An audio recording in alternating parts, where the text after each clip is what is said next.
and carry Annie. Oh, it's Chris Avalon Unfiltered, bitch.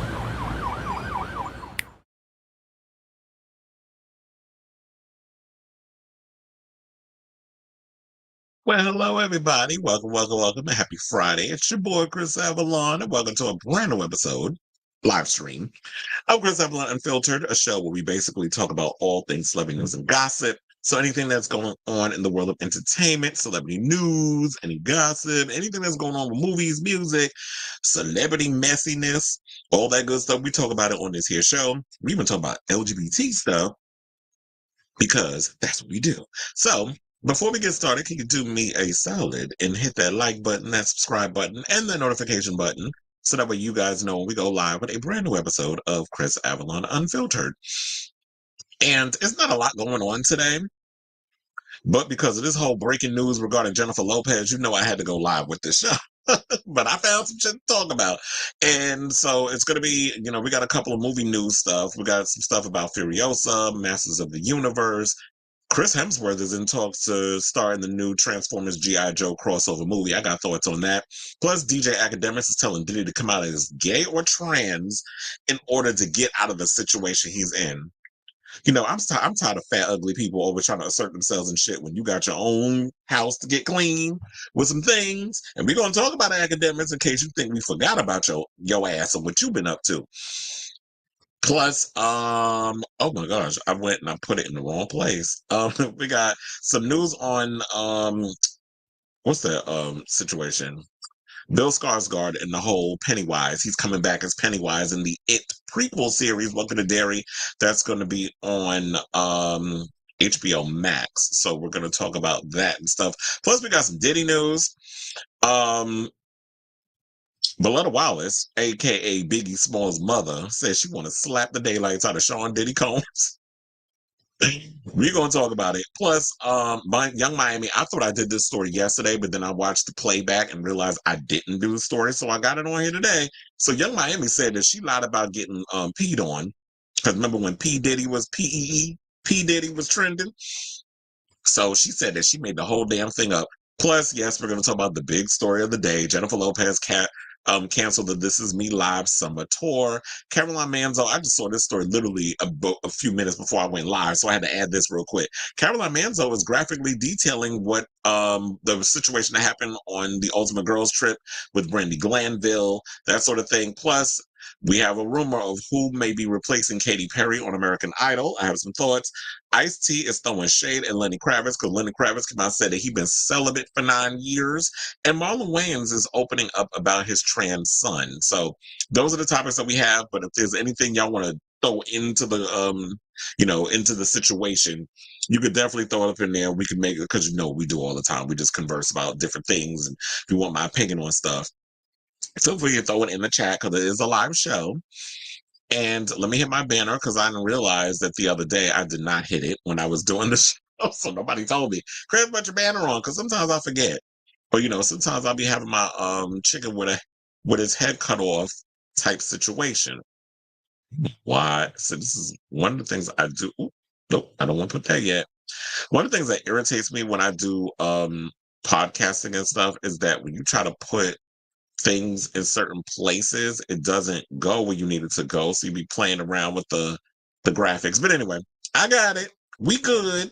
Let me check the comments. I was gonna say shout out to AE because before I went live, they were like, I came straight to this channel the minute I heard because they saw the headline with Jennifer Lopez. Because y'all know I've stayed on this whole Jennifer Lopez story and all this other stuff since all the drama's been going on. So I appreciate the fact that people come here to get the J-Lo tea. And, when I be giving my thoughts on all that other stuff. So please also look into Brittany talking with Live Nation. Brittany completes her child support payments in 2025. No more Federline getting fat or because quiet as it's kept, we know that all that weight gaining from him actually supporting that whole family with his own coin. So I think it's great. But you know what? I thought that it was supposed to be over earlier than that. But I think that and I truly believe this, that the reason why K-Fed moved the kids to Hawaii is because they were trying to go through that whole loophole of still trying to get money out of Britney. Where I think in LA, the Cointados is about to like be cut off. So I really feel like that's why he did what he did. So he tries to say he didn't, but it's like, sir, please, you know you hit the jackpot when you got up in that coochie. Roberts in the building. But yeah, I definitely need to look into that whole thing about if she's talking with Live Nation. Because, there's been so many stories. Is she going to do a tour? Is she not going to do a tour? Is she going to release music? Is she not going to release music? I think at one point she was going to release music with Charlie XCX, that she was working on some stuff and it leaked. And I think she wanted to do the music and stuff on her own terms without people finding out about it.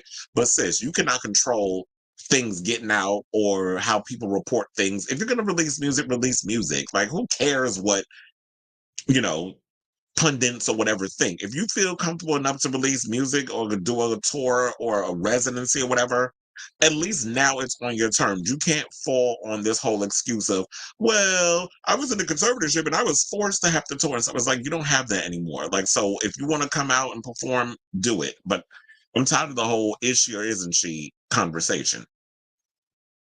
Adam Lambert versus getting dissed by older child. If them people are just go jump off a goddamn cliff. I did see that he uploaded two new songs because he has an EP coming out in July.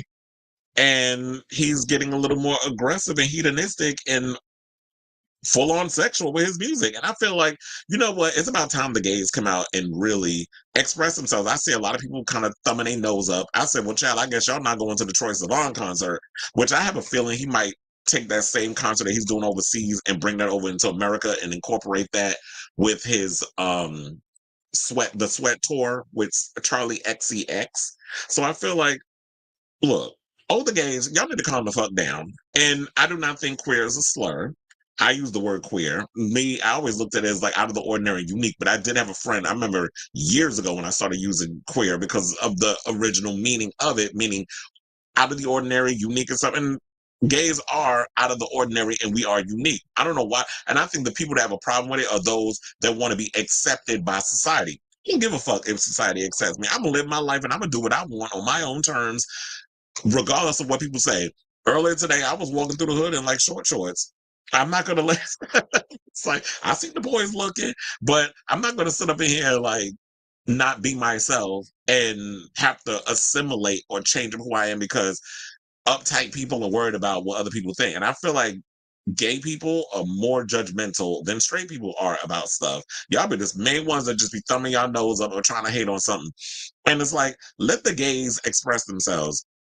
And if Adam Lambert wants to come out and express, because I'd say like my general, like the gay artists or whatever haven't been allowed to express themselves fully. We had to be ambiguous and you had to use they, them pronouns because not because they were non-binary or into non-binary people, is because you had to kind of leave it out in the open as like, leave it open for interpretation.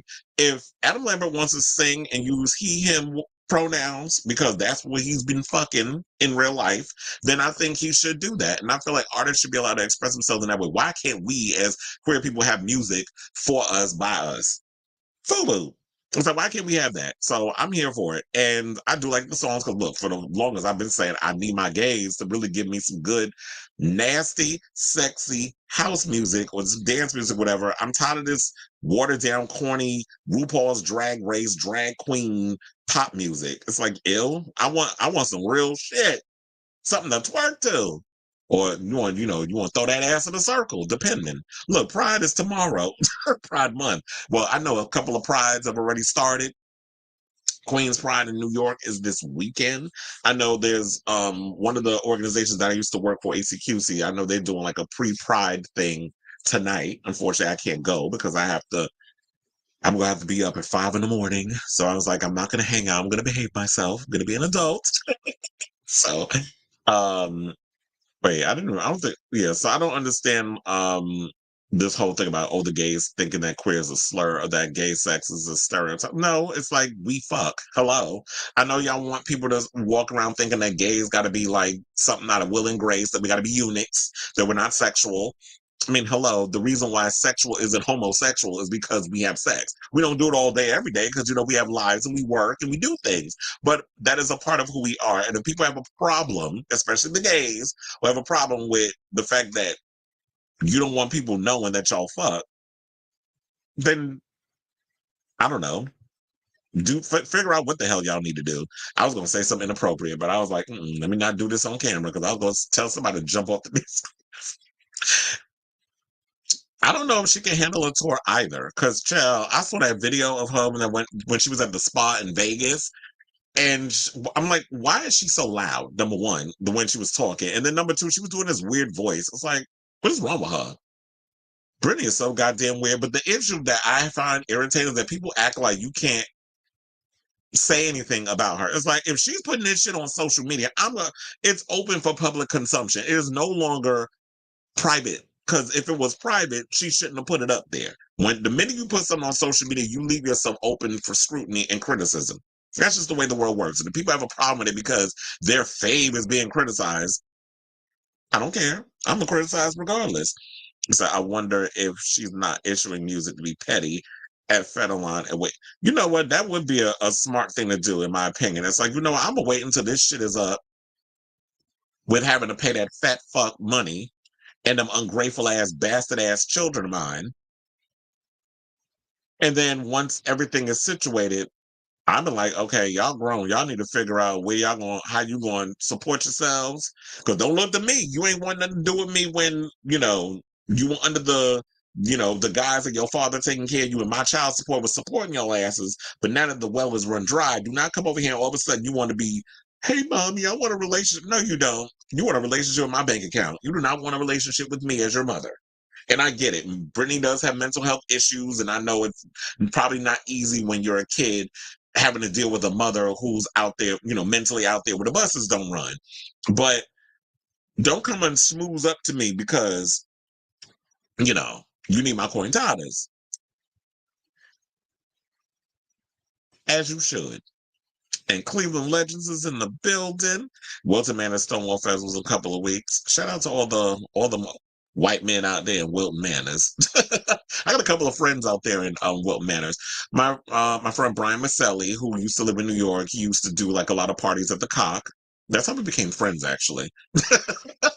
I was in the corner with some cocks in my mouth, and he was bartending, and we just been Kiki girlfriends ever since. I know that was TMI, but whatever. Y'all did not come to this show for, a filter. That's why the show was called Chris Avalon Unfiltered. And who else is Alex Tikas, my friend, adult film star. He's out there too. Speaking of adult film stars, before I forget, because I forgot to tell y'all this yesterday, and we'll get right into the show. Because look, I'm like, it's not a lot going on. So we could it's a full-on chat fest. So, well, it's a show, obviously, so I'm gonna chat regardless. But anyway, I forgot to tell y'all. So remember when 2 days was it 2 days ago? Well, it was 2 shows prior when I did the thing on Miss Angela and the fact that she allegedly, according to Dakota Payne, art him. Well, a friend of mine who is also an adult film star hit me up in my messages on Facebook. I'm not going to reveal who he is because he wants to remain anonymous. He told me she did the same shit to him and showed me pictures and everything. So, and then told me that he felt the reason why he said he don't want no financial compensation. He doesn't want attention. He doesn't want any of that stuff, which is one of the go-to things. Well, people want clout and all this other stuff. He said, no, that's not what he wants. And he said that the reason why he didn't know necessarily, I guess he was confused about his feelings because A, he's a sex worker, and B, he's in a position of like, which is what I said the other day. People think that just because you're a sex worker, that automatically means that people have a right to your body, that people can just do whatever they want. We hear the stories a lot of times of like when you're a go-go dancer, stripper, whatever the case is. Yeah, there are boundaries regardless. There, as a sex worker, there are boundaries, and people need to abide by those boundaries. So just because you make a living as a sex worker doesn't mean that people have a right to violate you in any way. But he said the same stuff that's been coming out about what other people have said that Chandler has done happened to them. and they were confused by their feelings because they're a sex worker and they didn't think people would believe them. So this is the situation that we have to deal with when we have these type of conversations.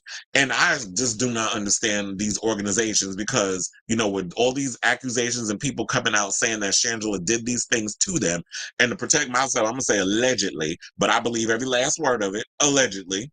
Um, Based off of people that I know that know her and people, with a certain gaze, we float in the same circles. And if I have friends that I trust to tell me with these things, I'm inclined to believe them. So, um, I don't understand organizations, especially with Pride Month literally kicking off tomorrow. And I know there's been other Pride events that's been going on. I don't understand organizations continuing to book people who are problematic and have been accused of a lot of shit. And the fact of the matter is, you got these gay organizations that still be looking the other way, knowing full and well these things is floating around and y'all giving them gigs and things. But I guess they said, well, because they weren't convicted, then I guess we can go with them. So it's got to get to a point of like a Diddy type situation where literally footage has got to leak for y'all to believe people. And a lot of you corporations have stopped messing with certain artists or whatever. So I just want to put that out there before we get to the topics and before I forget, because I was meant to bring it up yesterday and I forgot.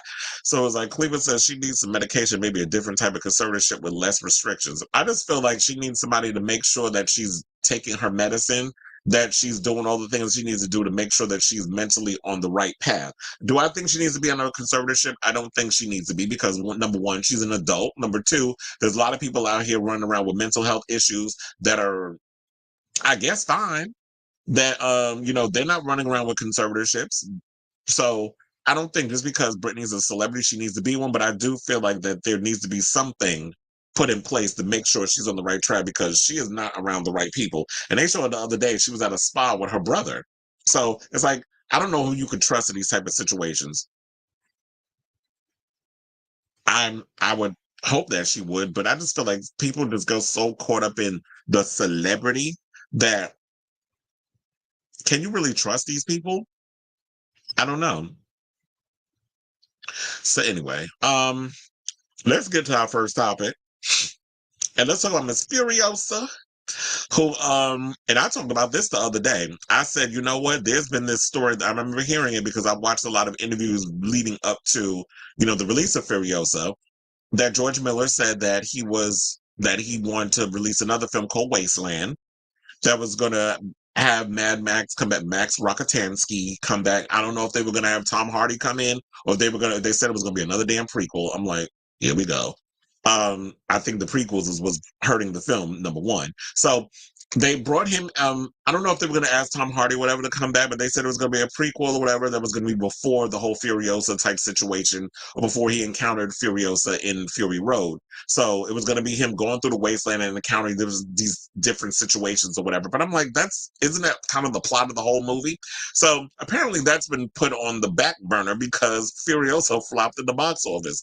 But then again, I say this, just like every damn thing else, Furiosa will be on DVD or digital download or on demand, I guess is the right term, in like probably like 2 weeks. So it'll do something. But anyway, so George Miller's Mad Max Fury Road prequel, Furiosa, has not been performing well at theaters since it went on release last Friday, and unless there's a drastic improvement in box office takings, I don't think that's going to happen, but fingers crossed, this could spell doom for the legendary filmmaker's plans for a follow-up.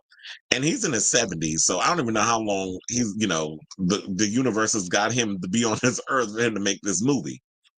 The revered filmmaker's Furiosa, a Mad Max saga, bowed to a disappointing 32 million domestically for the 4-day Memorial Day weekend and 36.5 million overseas, diminishing hopes for Mad Max The Wasteland, another Max installment Miller had been toying with for years. Miller and Nico Lothorus wrote the scripts for both The Wasteland and Furiosa as part of the development process of Mad Max Fury Road. In 2015, Warner Brothers film that became a surprise award season juggernaut, winning 6 Oscars, which became an instant action classic. The Wasteland will follow Max Rokatansky in the year before Fury Road and is said to involve a young mother and naturally include plenty of action. In recent weeks, Miller has acknowledged much was hinging on Furiosa in terms of possibility of the wasteland, saying, "I'll definitely wait and see how this goes before we even think about it." This is what he told journalists on May 16th, the morning after the dystopian action adventure played at Cannes, to a 7-minute standing ovation. So it's great that it got all the standing ovations. It got a 90% positive audience score rating on Rotten Tomatoes. It also earned a B plus from Cinema Score. But here's the thing: it's just I just don't think that people care about the Mad Max franchise. Me personally, I love it. Like, I've always been a fan of the whole Mad Max franchise since it came out in, like, what, 79? That was before my time. But um when I watched the film years later, I liked all of them. I loved the original Mad Max. I loved The Road Warrior, which is the sequel. I even have a soft spot for Beyond Thunderdome with Tina Turner. But I think also the problem is, this is a 40.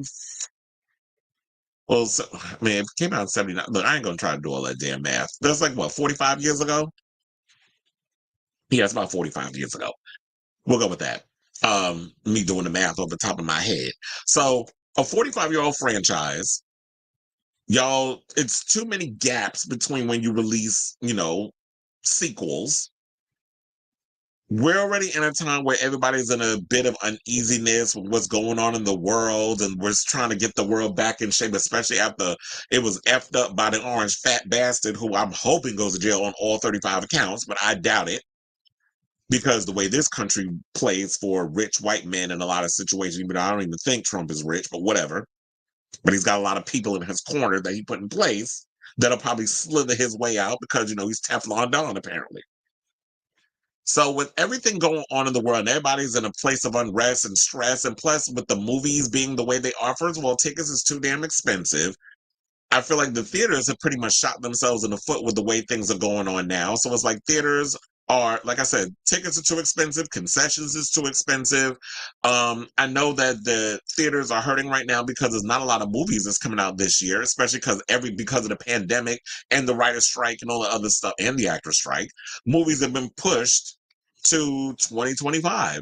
So there's really not a lot of big tentpole franchises that are coming out this year. So I know, which also explains why, you had Taylor Swift's Eras tour in theaters. You had Beyonce with her Renaissance tour in theaters. So that's why they had to do it, because theaters are hurting for stuff. And then on top of that, when we have, I'm shout out to John Campion, because I was watching his show yesterday and he said, and I didn't even think about this, a lot of reasons why a lot of the tickets and everything is so expensive is because people like Robert Downey Jr. and all these other big movie stars are asking for $20 million, $25 million per picture, and we're paying for it.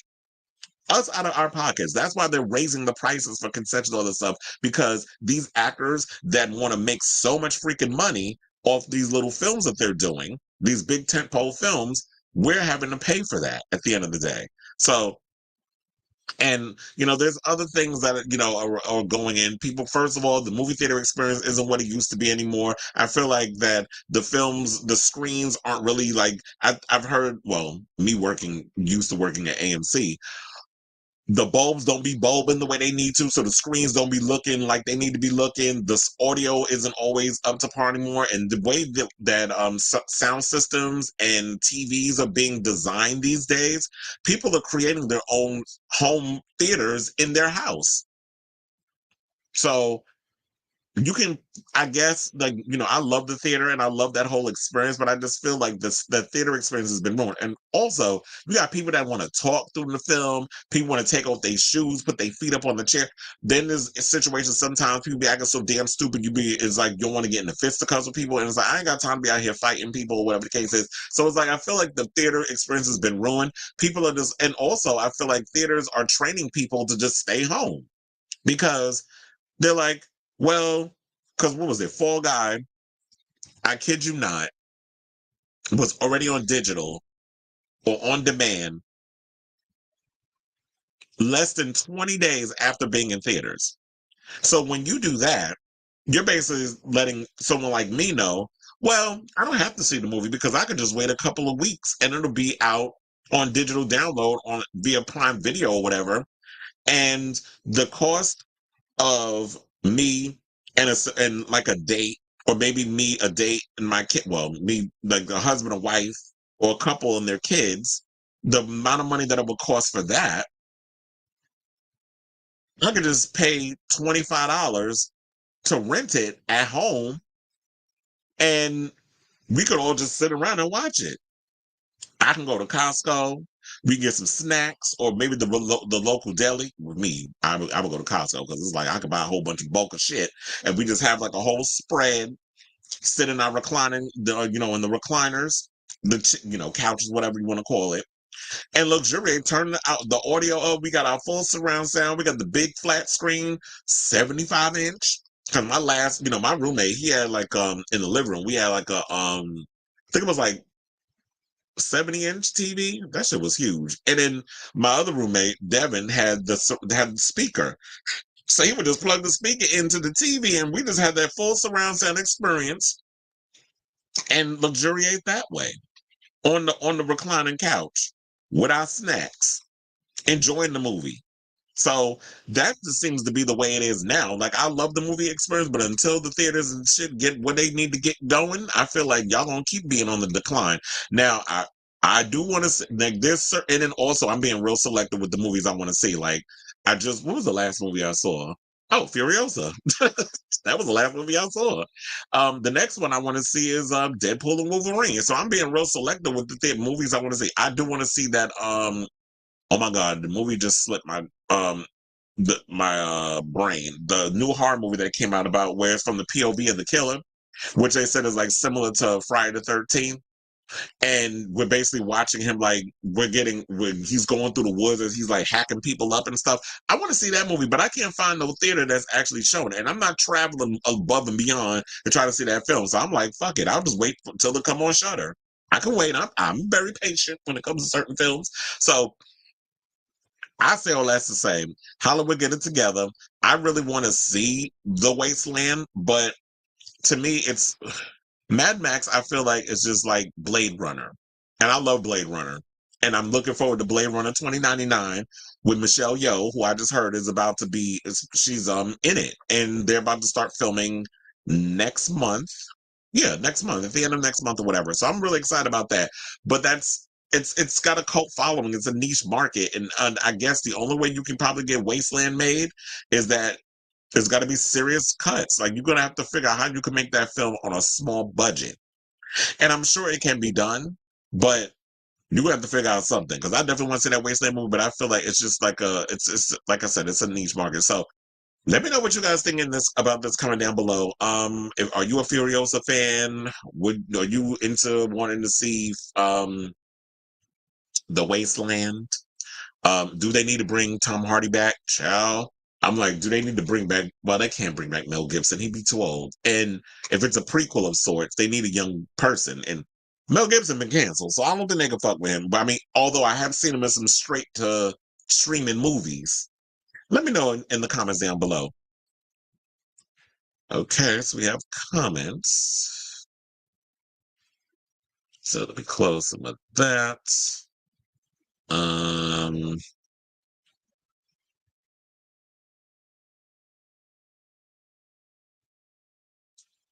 oh, I read that already. So I wonder if people are tired of post end of the world films and want happy stories. I don't know. I just feel like I don't know. I feel like Hollywood's in a rut. I mean, you to my end of the world. Look, I'm looking for. Oh shit! I just remembered. I'm looking forward to seeing A Quiet Place with Lupita Nyong'o. I want to see that. I like the Quiet Place films, and that's kind of got like this post-apocalyptic type of vibe, but also it's a prequel of sorts of like when they finally crash on Earth. And the scary. I feel like that movie's gonna be really scary because it takes place in New York, one of the noisiest freaking cities in America. So can you imagine people in New York trying to shut the fuck up for a whole movie?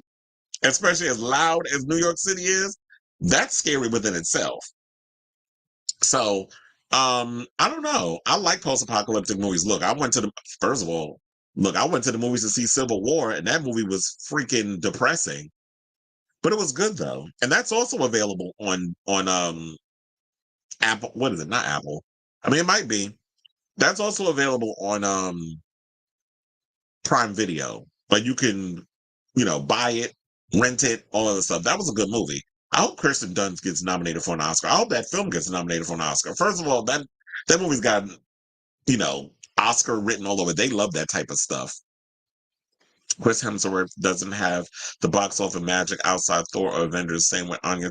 I like Anya Taylor-Joy. She was good in the movie as Furiosa. Chris Hemsworth, I'm gonna have to agree with you. I like Chris Hemsworth, but none of his movies has really hit. I like the Extraction franchise. That should have been released theatrically. They released them both to Netflix. Look, we got a Chris Hemsworth story coming up next because he's about to be he's in negotiations to be in the G.I. Joe Transformers crossover film. So we got T on that. So, and I'm gonna give my thoughts, but yeah, it just seems like that since playing Thor, his films haven't really, and this movie, haven't really hit at the box office. And he's as Dementus, he's really good in that part. And to me, I know I was like, well, why they got him ahead of the film, like over Anya Taylor-Joy or whatever? Why did she really promote this movie?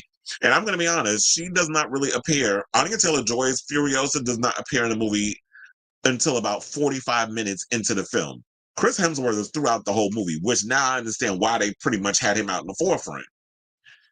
But that could also have hurt it because they had the little girl. Like to me, when they were telling that story with Furiosa, they told it more like a TV show. So maybe that's where they need to go with Wasteland. Maybe it needs to be a TV series because the way he told the story, it felt like episodic television. The way they were stretching it out from Furiosa as a little girl to when she grew up. It's that when I went to see Megan last year, there were people vaping in the theater. Yeah, there's that too. It's like people are vaping, people want to smoke, people want to, people being there fucking, people do all kinds of stuff. It's like, damn, I ain't come to the movies to see all that. With everything being shot now on film and in 4K, the screens are outdated. Yeah, because look, when I was in film school, we were using digital. And that was 13, 14 years ago. When did RuPaul's Drag Race season 1 come out? 15 years ago, because they're always a year ahead. So, like, yeah, 15 years ago when I was in film school, we were using digital. So the theaters need to catch the fuck up with the screens.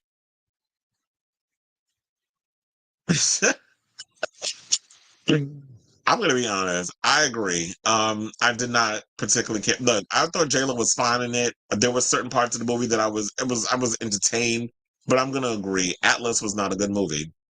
Um, but I'm not surprised. It was a Netflix film. Netflix has yet to release a movie that's good. Their shows are great, but their movies are trash. I've said I think 2 movies that I liked that went straight to Netflix, and that is the Extraction franchise with Chris Hemsworth and The Old Guard, which I'm hoping we get a damn sequel with Charlize Theron. Those are the only 2 movies that I've watched multiple times that was original IPs for Netflix.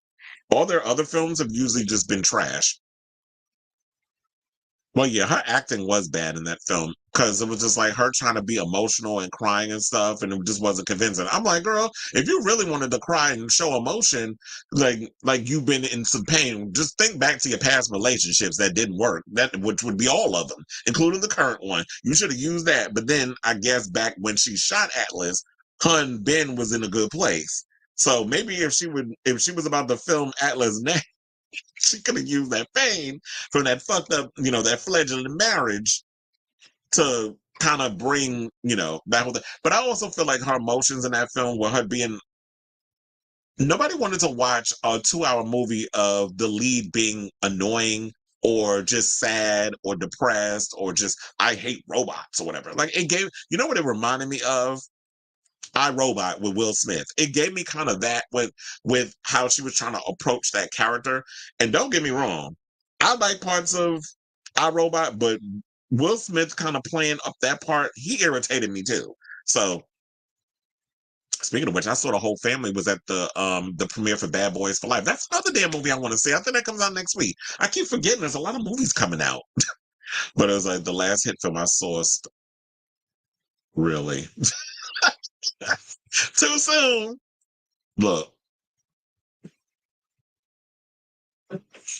we don't judge people for hitting below the belt with their silly little jokes on this show. I laugh at it all. Although it's like too soon, because I look, if anybody follow me on social media, I do make a lot of too soon inappropriate jokes as well. Sidebar: did y'all see that new Eminem video for Houdini? I was like, is he gonna have Dula Pete in the chorus? First of all, I like the video because it was like a throwback to the Slim Shady video with Daphne Aguilera. Remember her? Played by Andy Dick. And with him in the superhero costume and all that stuff. I like the video. But I see everybody's making a big deal because he did the whole double entendre about hitting Megan up for a feat, which would be feature, but also he makes a reference at shooting her getting shot in the foot. I laughed at that, but apparently everybody's all sensitive because I see everybody talking about it on social media. Oh, yeah, Eminem is so corny. It's like, that's what he fucking does. Like, are y'all new? But I guess a lot of these pundits that are jumping into this whole situation, y'all didn't, y'all wasn't following Eminem back in the day because y'all was too little. But, we've all seen like this is Eminem's MO. So I didn't mind this. I didn't mind the double entendre. First of all, Megan is fine. She's busy touring. Yeah, she probably got bullet fragments and stuff that foot, and she probably in her whole Della Reese from Harlem Nights bag from that whole situation. But I cackled. So you reminded me of that when you made that little. As a Quiet Place would be successful because Gen Z and millennials grew up with that. But Mad Max, Blade Runner, and Trump. That's another one. See, now you just reminded me. Oh yeah, he did read RuPaul. He read everybody. But as I said, I laughed.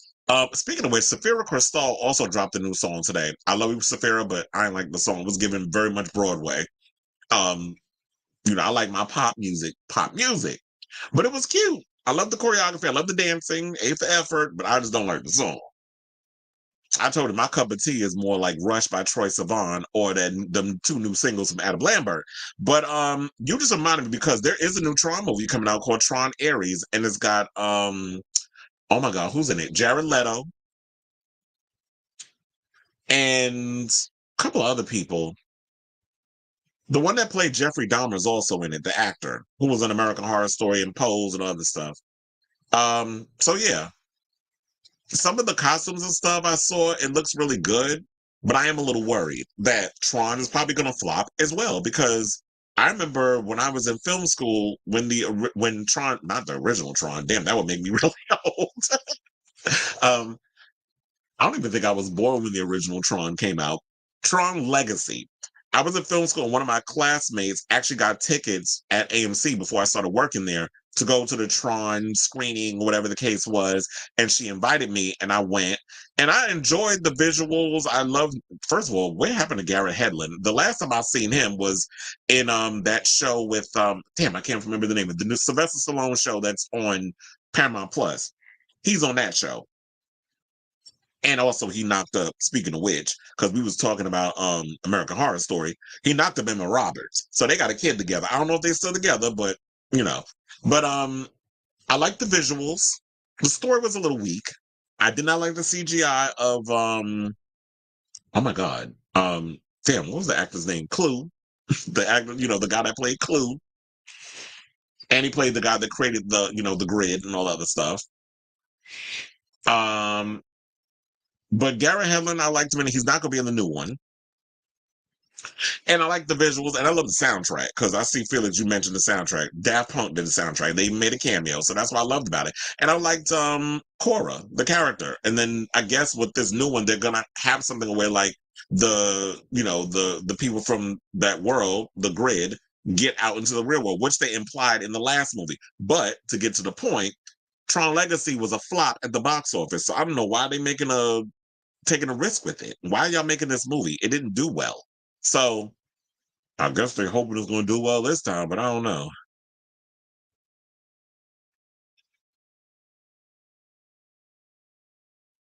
What's Prawn? It's the original Prawn films.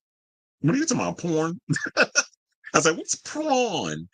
I said, the coaster at Disney World is really popular. I'm sure it is. I'm sure a lot of stuff at Disney World is more popular than the actual IP. Yes, they did. And it's that even the Chris Rock network, yeah, it was. Maybe we are.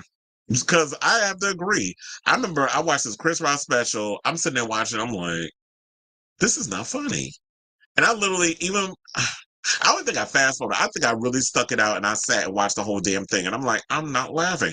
I didn't even laugh at when he finally got to the Will Smith stuff, which was towards, obviously he was smart to do it towards the end of the special. I didn't laugh once. I'm like, this shit is not funny. And I remember like back in the day, like Chris Rock had me in stitches. Just wasn't funny. But I guess maybe they're getting a lot older.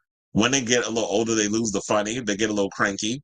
I remember I watched some more special. I did not laugh. I don't know. Maybe Netflix is poison. Like y'all just be sucking all the funny out of your comedians. I did not watch the Cat Williams one. How was it? I thought about watching, but I kept forgetting. And then I heard, oh, you know what? I didn't watch it because I heard that they did the same thing to the roast, to his special, which they started editing certain things. I was first of all, I want to see what it is as it is. Don't start editing things out.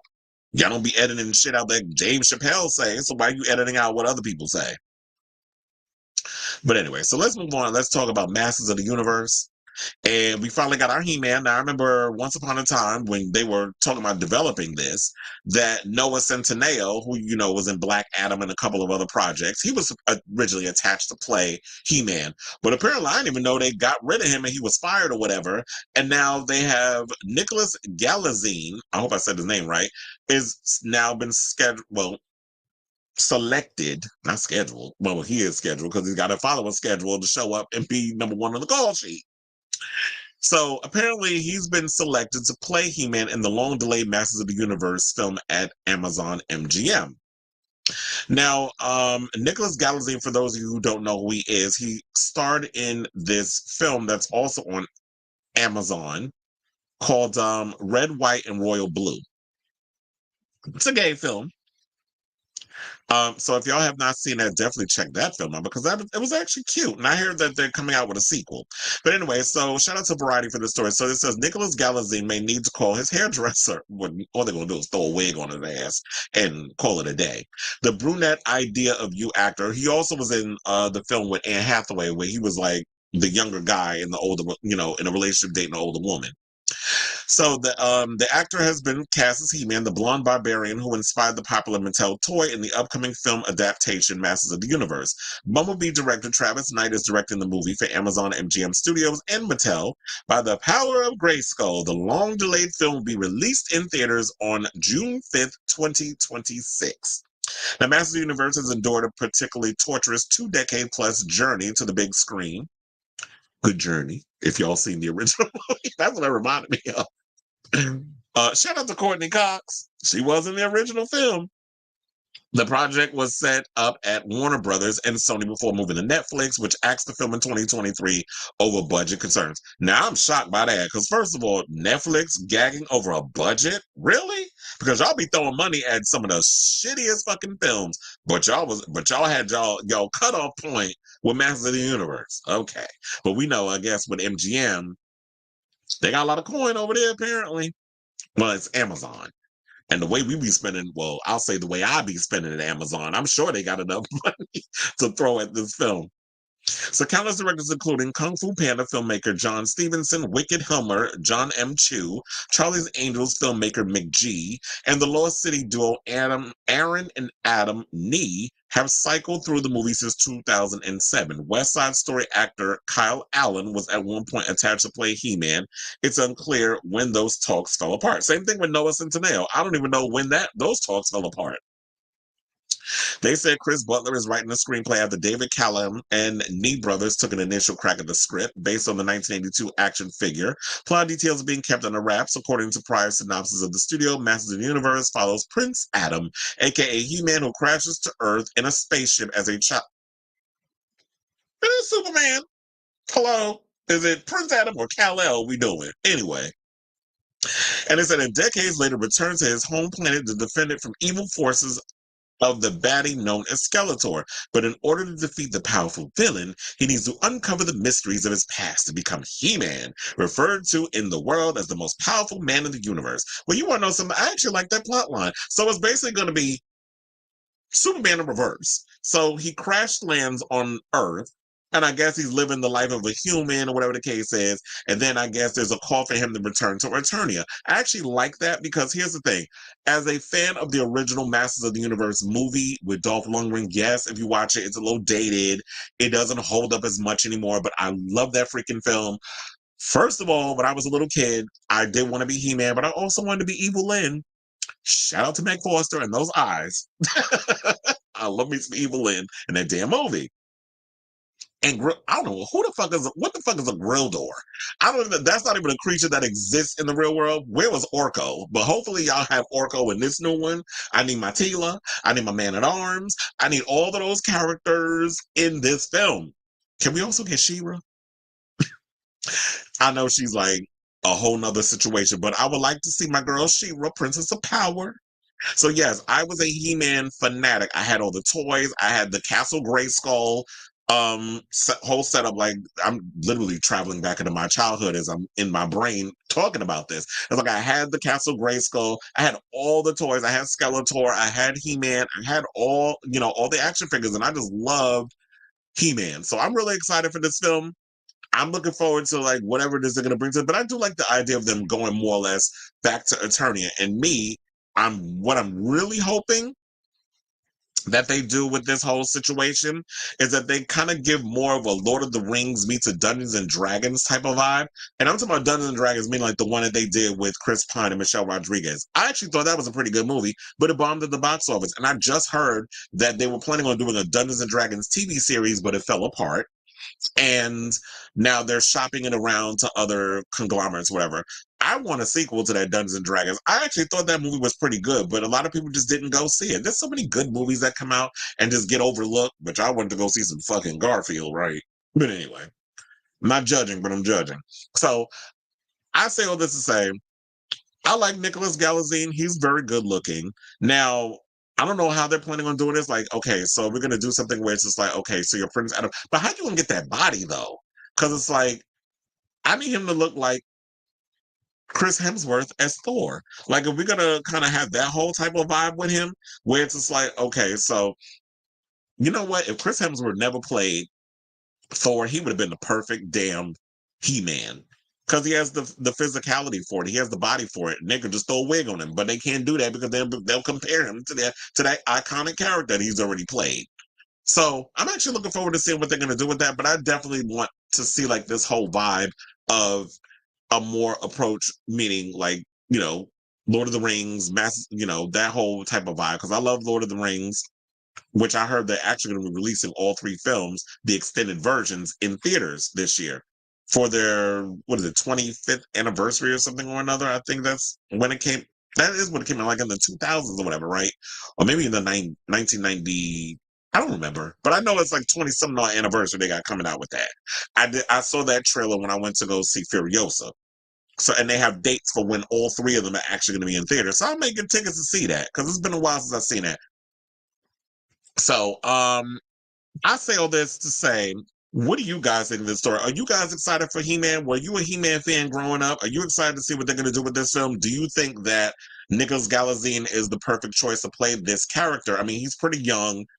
I'm sure he can handle all the athleticism and stuff. I'm sure that he could bulk up and look a certain type of way. I know a lot of people are going to be equating to see like if Nicholas can look literally, because I know a lot of y'all like to be literal with stuff, and I hate that y'all do that instead of just let's take the film whatever direction they're trying to go with the film. Let's take that for what it is.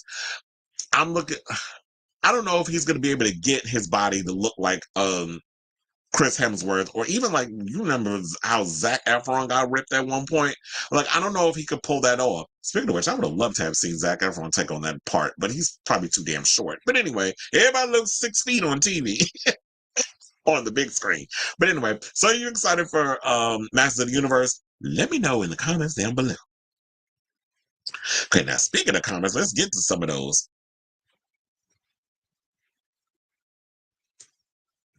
Kevin Hart, shall, not gummy. Well, I guess you mean funny because they aren't. Um, but although Cat Williams and I are both, we're Virgo twins. He's September 2nd. I'm September 2nd. The movie from the 80s was terrible. It was actually a couple of months ago, and it was painful. You talking about the don't be throwing shade at my massive. But you could look, you could like what y'all like. You know, we applaud difference of opinions on here. I do agree. Like back in the day when I was a kid and I saw it, I loved the film because I was a kid. I didn't know any better. It was just like I liked all the shininess and the costumes and all other stuff that was going on. But yeah, when you watch it today, it is pretty bad. Because I remember the other not so long ago, I think it was like a year ago, I showed it to my roommate because he'd never seen it. He was born in like 91. No, he was born in 93. So he had never seen like Masters of the Universe. He didn't see a lot of those type of films growing up. So, you know, I would always one of the things I always love is like showing people who've never seen films, like taking the time out, like, yeah, let's watch this film and all that other stuff. So I like showing people things they never saw before. And he saw it and he enjoyed it because it was like it's cheesy. So I was like, that's what I liked about it. It's just an 80s cheesy, you know. And I like the animated series that was on Netflix. So in the 80s cartoon, he was Prince Adam. Well, yeah. He never was Prince Adam in the last movie, but it's interesting to see if they explore that. I used to love Sheba too. I didn't like that they did what the you talking about the animated series?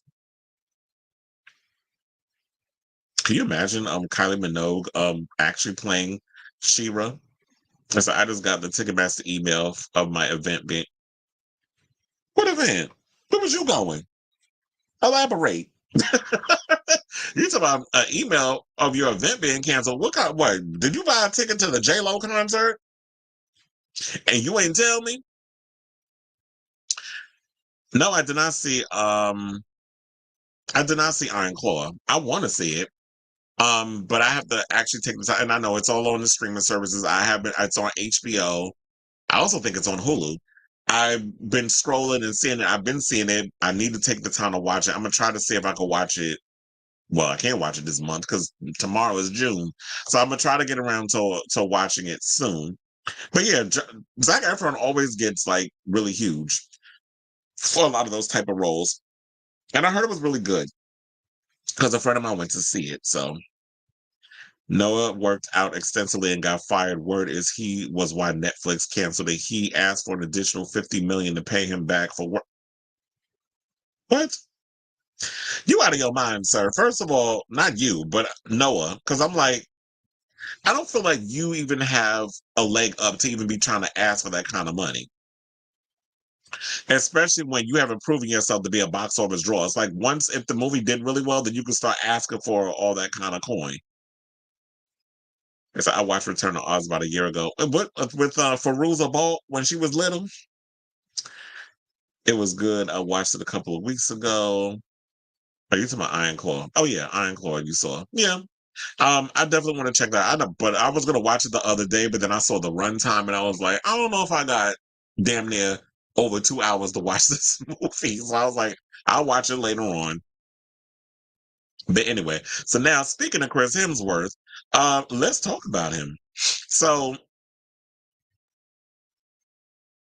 Chris Hemsworth is in talks to star in Paramount Pictures' upcoming crossover film, G.I. Joe and Transformers. Now, if y'all saw the last Transformers, Rise of the Beast, they did imply in the post-credit scene with Anthony Ramos, who I'm hoping is going to be in the sequel, that G.I. Joe and Transformers are going to collide in some sort of way, which I actually thought is a genius idea, and I'm here for it. So the Australian actor behind Thor and Dementis is in talk to star in Paramount's still entitled Transformers: The G.I. Joe crossover movie. This is according to Entertainment Weekly. Now, Hemsworth is technically already a part of Transformers since he voices a young Optimus Prime in the animated film Transformers 1, set to hit theaters in September. However, veteran Optimus actor Peter Cullen voiced the character in 2023's Transformers: Rise of the Beast, which first teased the crossover event. Details on Hemsworth's part in the live-action film is still unclear. Well, I'm guessing that he's probably going to be sort of like similar. He's probably going to be a part of the G.I. Joe situation. Like I'm thinking he's going to be more of like what Josh Duhamel and Tyrese and them brought to the franchise, which were they were soldiers. So I can see he's probably going to be a part of G.I. Joe. Now, as far as who he's playing, I don't know. I don't think it's Snake Eyes because Snake Eyes is, got the regalia. He don't talk, all that stuff. He's gonna want to. They're gonna want to have his face on the screen.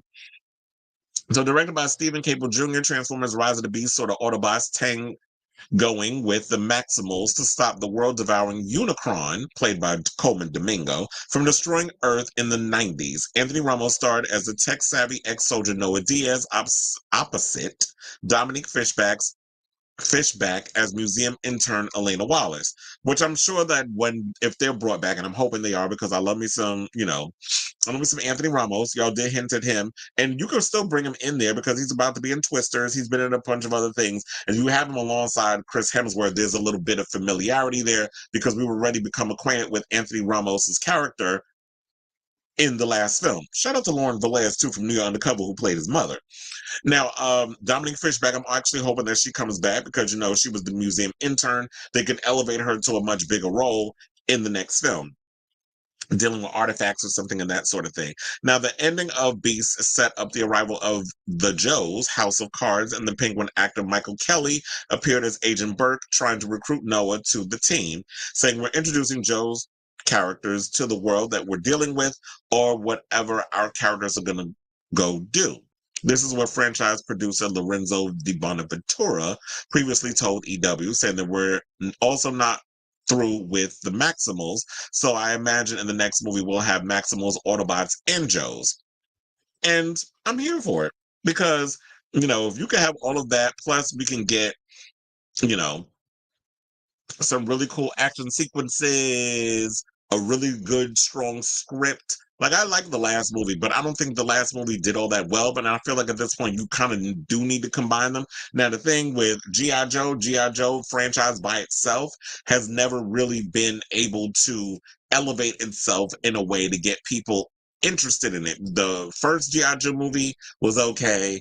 Then they tried to bring Dwayne Johnson in to save it. It did okay, but not enough for it to garner a sequel after that. Then y'all killed off Channing Tatum's character, and Bruce Willis was in it at the time too.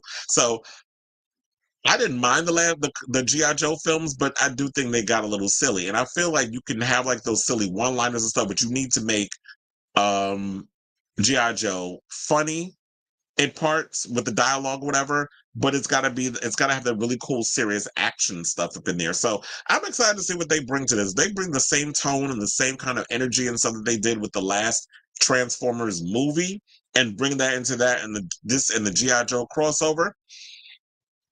I'm here for it. And here's the thing.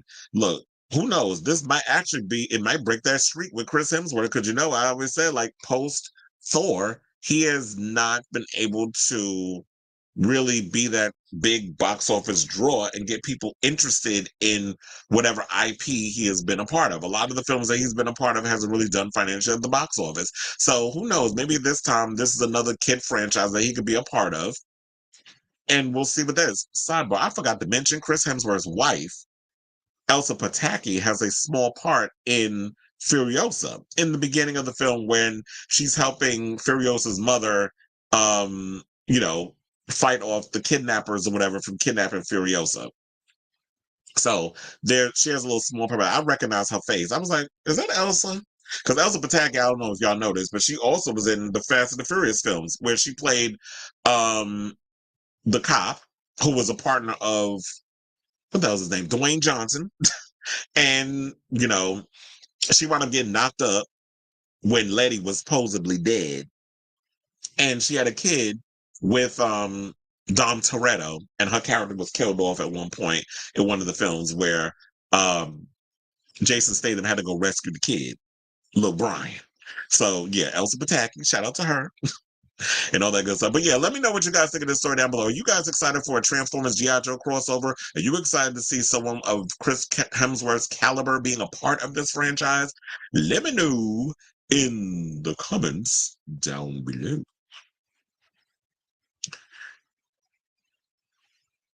Oh yeah, that's what I mentioned when they were talking about the animated version that they're coming out with Transformers. I saw a poster for it in the theater when I was there last weekend. I don't know. I'm not really big on animation type stuff, but when it comes out on a streaming service, I'll check it out. All right, so now let's move on to our final movie news before we get to all the gossip. And let's talk about Bill Skarsgård, who is coming back as Pennywise the Clown in the prequel series coming to HBO Max. I will always call it HBO Max, just like I will always call X Twitter, because this whole Max thing is stupid. So, yeah, Bill Skarsgård is reprising his Pennywise the Clown role in the upcoming prequel series Welcome to Derry. So on the Warner Brothers television produced series, Skarsgård is reuniting with other key auspices from the It film franchise, the two movies director Andy Muschietti, producer Barbara Muschietti, and Chapter 2 co-producer Jason Fuchs, who developed together the TV adaptation of the Stephen King horror classic, as well as the film's other producers Roy Lee and Dan Lin. Andy Muschietti, who, directed It Chapter 1 and 2. He also directed The Flash, which you already know what happened with that movie. Now, they said Andy will direct 4 episodes of the 9-episode series. Now, set in the world of King's It universe, Welcome to Derry expands the vision established by filmmaker Andy Muschietti in the feature films, which amassed a combined $1.17 billion worldwide. The series stems from the story by Andy Muschietti, Barbara Muschietti, and Fuchs based on King's novel It. Andy Muschietti and Barbara Muschietti's executive produced through their Double Dream production, blah, blah, blah, so on and so forth. We don't need to read all of that.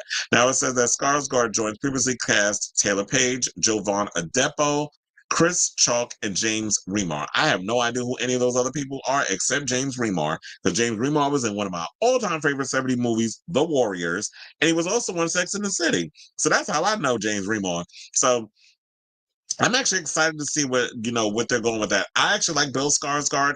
A lot of the films he's been in, I've enjoyed. I loved him as the Marquis de Gramont in John Wick Chapter 4. I'm kind of curious to see what he's going to bring to the character, the lead of The Crow remake. I guess we can call it a remake. But I'm actually curious to see what, he's going to bring to that part. I'm actually looking forward to seeing because he's also in a remake of Nosferatu. I actually watched the original Nosferatu like maybe a year or two ago.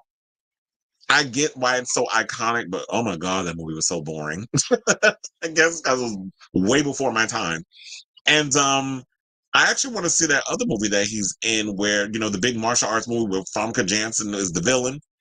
I want to see that too. I'm waiting for them to drop that on Amazon Prime Video, so that way I could just rent it and check it out that way. Because I wanted to see it in the theater, but I never got a chance to go see it. I'm actually excited for this Welcome to Derry series because I liked the It chapter, the It chapter 1 and 2. I liked the It chapter 1 and 2. I thought it was pretty good. Chapter 2 was in, but I feel like when they get to be adults, regardless, it always kind of wanes for me. There's parts of the films that made me uncomfortable when watching it, especially the gay bashing scene in It Chapter 2 bothered, like, I won't say triggers because that word has been used a little too loosely, but it made me uncomfortable. I also cannot stomach the scene in the beginning with Bill's younger brother when he encounters, Pennywise in the storm drain. And that scene of the way he stabs him and drags him, I was like, I don't like watching little kids being slaughtered. But look, the one thing I will give to horror movies is that when they go there, because it's like anybody could get got. I like stuff like that because usually Hollywood is always like, well, we can't hurt little kids. We got to make exceptions when it comes to, not the French. The French, they be killing little kids. They don't give a fuck when it comes to the French movies. Even though I'm not saying that it is a French film, but look, it's what happened in the book. And Andy Muschietti brought it to life. So a lot of things that you really didn't get to see in the original TV series with Tim Curry, we got to see more of that spread out in this film. So I'm excited. And I love the fact that they're bringing Bill Skarsgård back. I forget what it was on YouTube that I was watching, but they were showing him revisiting a lot of his iconic parts. And he was talking about how he came up with the laugh and all the other stuff for, Pennywise, and they actually showed him the audition. He said he painted his face and then realized I didn't know how to do my own makeup and stuff. So that was a really good one too. So if you get a chance, I can't remember if it was for GQ or for somebody, but he did a look back at a lot of the parts that he's played over the years and parts for the upcoming film. I've always liked Bill Skarsgård. I like his brother Alex too, and the father Stellan, who was in what was Stellan in? Doom 1 and 2. So the Skarsgårds are very talented. Shout out to y'all. A lot of y'all acting up in there and stuff. And yeah, well, let me know, to wrap this up. What do you guys think about this upcoming It prequel? Are you excited to see an It prequel? I mean, we already know what happened to Pennywise. Like, he's gone. But it'd be interesting to see what they could do with an actual series and where they're planning on taking it and all the other stuff. So I'm curious. And I guess if this is, I'm wondering if this is going to be like way back in the day of like, the 70s or 80s or whatever, or is it going to be modern day? Like, I have no idea. So let me know what you guys think in the comments down below. Okay, so Cleveland says he was good. Oh, yeah, he was good in that. And the funny thing was, when I watched Barbarian, they really tricked me because I actually thought that he was the killer. But then when he wound up dead, I was like, oh, I guess I was wrong. And I guess what it was because Bill Skarsgård has one of those faces where it's just like, is he the killer? Is he not the killer? But I was so glad when they got Justin Long. He was such an asshole in that damn movie. And I love Justin Long, but he was a dick in that movie. I still kind of feel bad for Justin Long. The only time I feel bad for Justin Long in a horror movie was Jeepers Creepers. I was like, you know what? I hated what they did with him. I wanted him to get away in the end, but it was like, Jeepers Creepers. Where'd you get those eyes? He got them eyes at the end. And I like Jeepers Creepers. I don't like Victor Salva based on the pedophile stuff that came out about him. But I like the Jeepers Creepers franchise. The first two. The other ones, they don't exist to me. And so I saw they're doing a sequel. So, yeah, they are. Which I don't know why we don't need a Black Phone sequel because Black Phone was so good. But we know Hollywood. The minute something goes good, y'all got to find a way to just keep stretching the shit out. So the funny part is I keep forgetting to watch Pet Sematary Bloodline. I still haven't watched it, but I've been meaning to get around to it and I keep forgetting. Justin Long was pretty good in the new Goosebumps series. I didn't know he was in that. But I like Justin Long. I guess he's someone who also is like, he does a lot of horror films and people don't really give him the credit. Okay, so now let's get to this Diddy stuff because Akademiks stupid asses out here saying dumb shit per usual. So shout out to Out.com for this story because I didn't even know about it until I just saw it literally a couple of minutes before we were going to go live. So it says one thing about DJ Akademiks, you can always count on that fat fuck for the worst possible advice. They didn't say that I said it, the fat fuck part. Because he looked like a big-ass chipmunk. But anyway, so record executive and rapper Sean Diddy Combs is currently under investigation for several accusations related to physical assault, sexual harassment, sex trafficking, and possession of drugs, among other crimes. Now, during an episode from the Off the Record podcast in which NBA star and Khloe Kardashian's ex-husband Lamar Odom was interviewed, Akademiks brought up Diddy's allegations, saying, I say there's 3 ways Diddy can get out of his situation. I don't know about the feds. The feds might still get him. Number 1, he's got to come out, tell the whole world that he's been gay or been bi, or that really he always identified as what? He always identified as a woman. That's one way.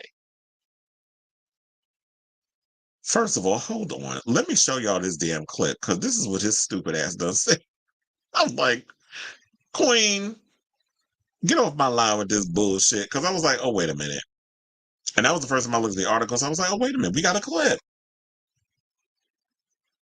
Right now, like, yo, if you're not trying to get canceled, it's the only way to be.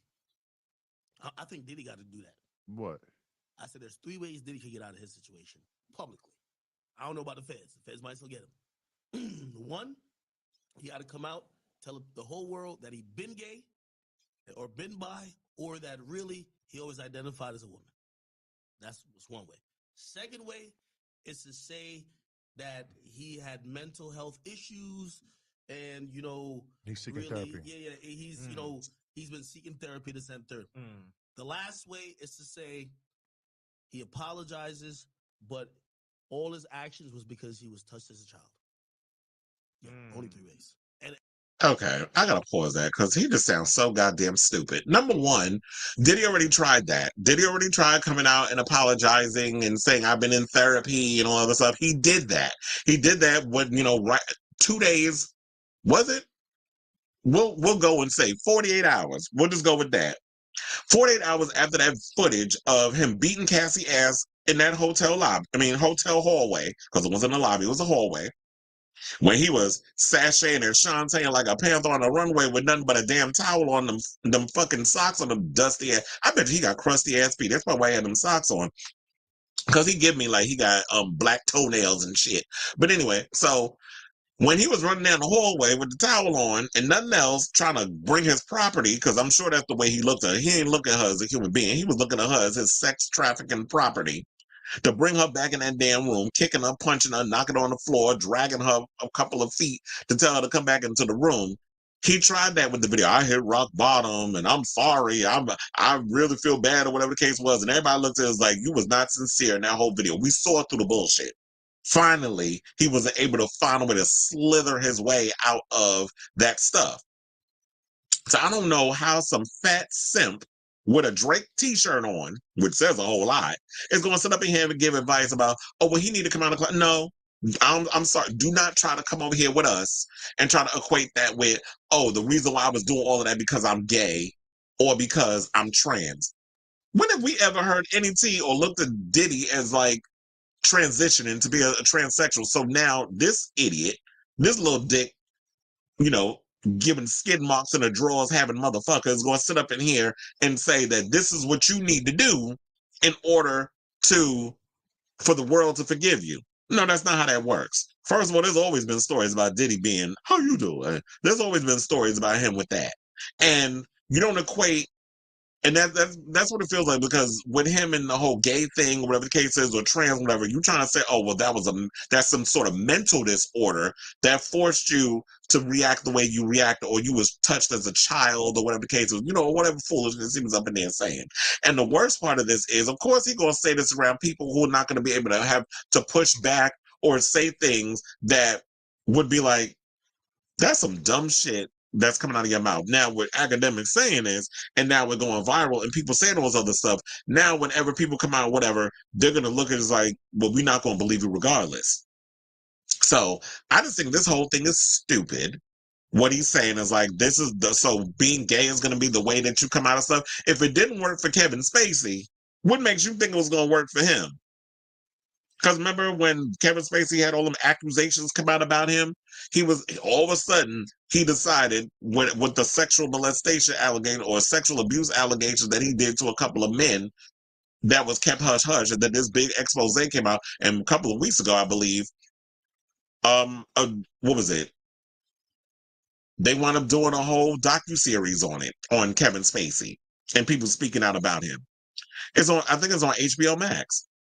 Same place as the one with Nick Carter. Same place with the one with Nickelodeon. All of them, that's where all the stories is at.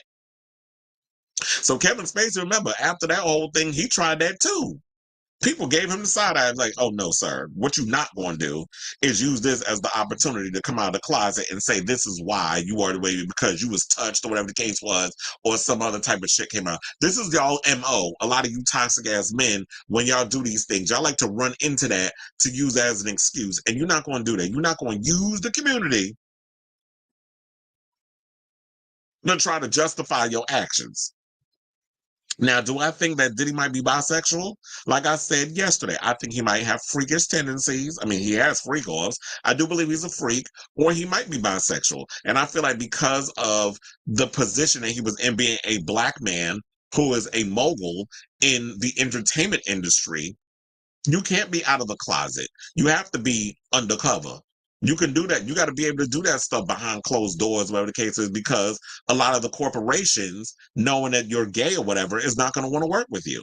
So, especially if you're like the face, and it wasn't until not that long ago that you could be an out and proud person.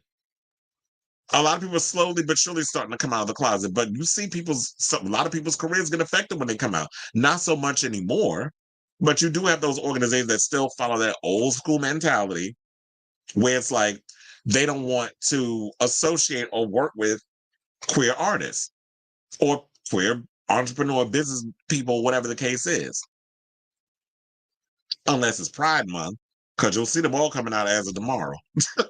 So, Akademiks, you sound like a fucking idiot, but I'm not surprised. And here's the thing, sir, we didn't forget about them allegations against you where where the girl came out and said that she was AR'd by two of your friends and you. So that story is floating around still. So you're not out of the clear with your own stuff. So focus on get you some dew wipes, wipe your ass, because you give me like you guys, if you were to pull down your drawers, I guarantee you got skid marks in them and them shits. I know you do. You look like you don't wipe properly. You look like you don't even wash properly. You look like your breath smell like shit, and you don't even floss. Like, he gives me that about him. Like, Akademiks look like he stinks. Like, I could literally smell you through the screen. He gives me that. So focus on your own stuff and don't come over here trying to lump our community into Diddy's bullshit, because we don't want it. And that's not what we about. We're not doing that. Not on Beyonce and Blue Ivy's internet. So let me know what you guys think of this story down below. Okay, so we have a comment. He said the human chipmunk is working on my last fourth of a nerve with his stupidity. Or as I like to say, my root canal nerve. That's how you know you're on my last good nerve. And hey, Sailor Mermaid, who's in the building, you didn't announce you was here. You just popped in. So, hey, Sailor Mermaid. All right, now speaking of Diddy, let's talk about Miss Voletta Wallace, who, Diddy had her son as his biggest client, his biggest artist to come out of Bad Boy. That would be Biggie Smalls. Now, after Rolling Stone published a lengthy article about Sean Diddy Combs' alleged longtime abusive behavior that mentioned the notorious B.I.G. earlier this week, the late rap icon's mom is speaking out. Now, Wallace tells Rolling Stone that she hopes the disgraced Bad Boy mogul apologizes to Cassie. That ain't happening. He called himself doing that in that IG post that we all looked at. It was like, okay, that was some BS. He apologized to Cassie and his mother, and that she wants to slap the daylights out of him. Why would he apologize to Janice? First of all, I just saw Janice was at his daughter's graduation, along with a couple of the other kids, the boys or whatever. I think Quincy was there, and I forget who the other one was. But yeah, and Diddy can't show up. That's another thing too. It's like he can't do no public type of situations like his kids' graduation or other stuff, because this is going to draw attention away from them and on him. But don't Diddy like attention? I thought he liked all that stuff. He liked when all the attention could be drawn away from everybody else. Because there was a post that somebody, I don't remember where it was that I saw it. Probably it was in a group chat or whatever.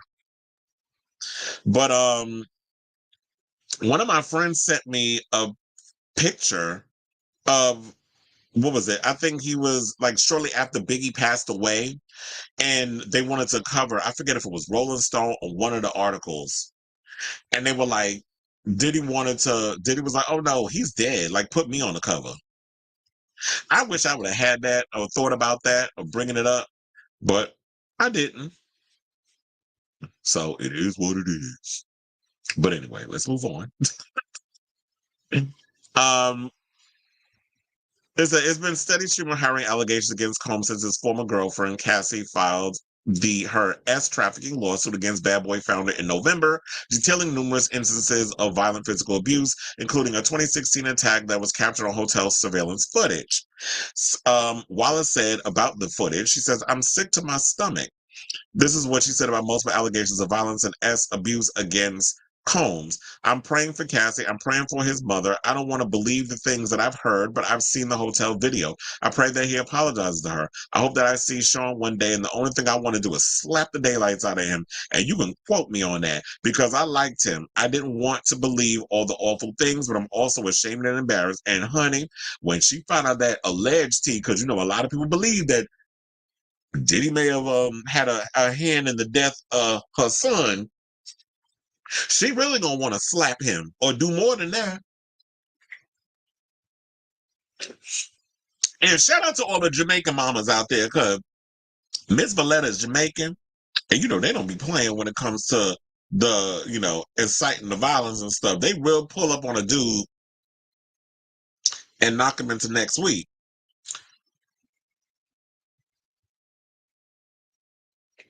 So that could definitely work out or whatever. I just got a text of somebody asked me if I want to work on Sunday. Like, that's Pride Sunday, true. I don't know if I want to work on Sunday. But anyway, so Anyway, let me know what you guys think of this story down below. I am curious. Are you here for Miss Voletta Wallace talking about she want to slap the daylights out of Diddy, because Diddy out here acting a whole fool. I just don't understand. I'm like, you know what? Some people said, because there was a girl that was an intern too, and I saw this video earlier. Um, Diddy, there was an intern, I forgot her name. I think, an Indian girl, but she had like this long ass name. Like, I don't want to butcher it. So I saw that it was on the Neighborhood Talk, and she said that she was interested in, or she said that she, working for Diddy for a short period of time, she had never encountered any kind of physical stuff.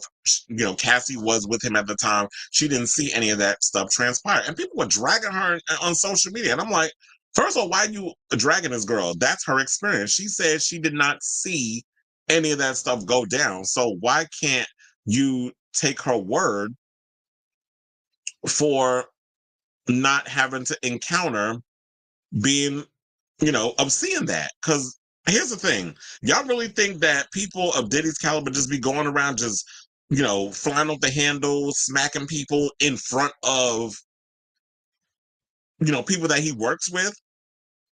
Like real sociopaths, abusers, whatever, they know like there's a time and a place for certain things.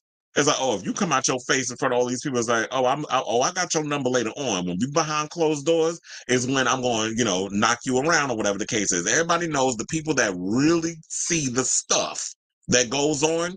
It's not going to be the intern. It's not going to be, coworkers or whatever the case is. 9 times out of 10, it's going to be someone who is the bodyguard. Security will see everything because the bodyguards, security guards, whatever, they're always around celebrities 24/7. So they see it all. Personal drivers, they see all the stuff. People who work in hair and makeup, because you're around those type of people, they're the ones that's probably them making you look good and stuff and trying to cover up the bruises, whatever the case is.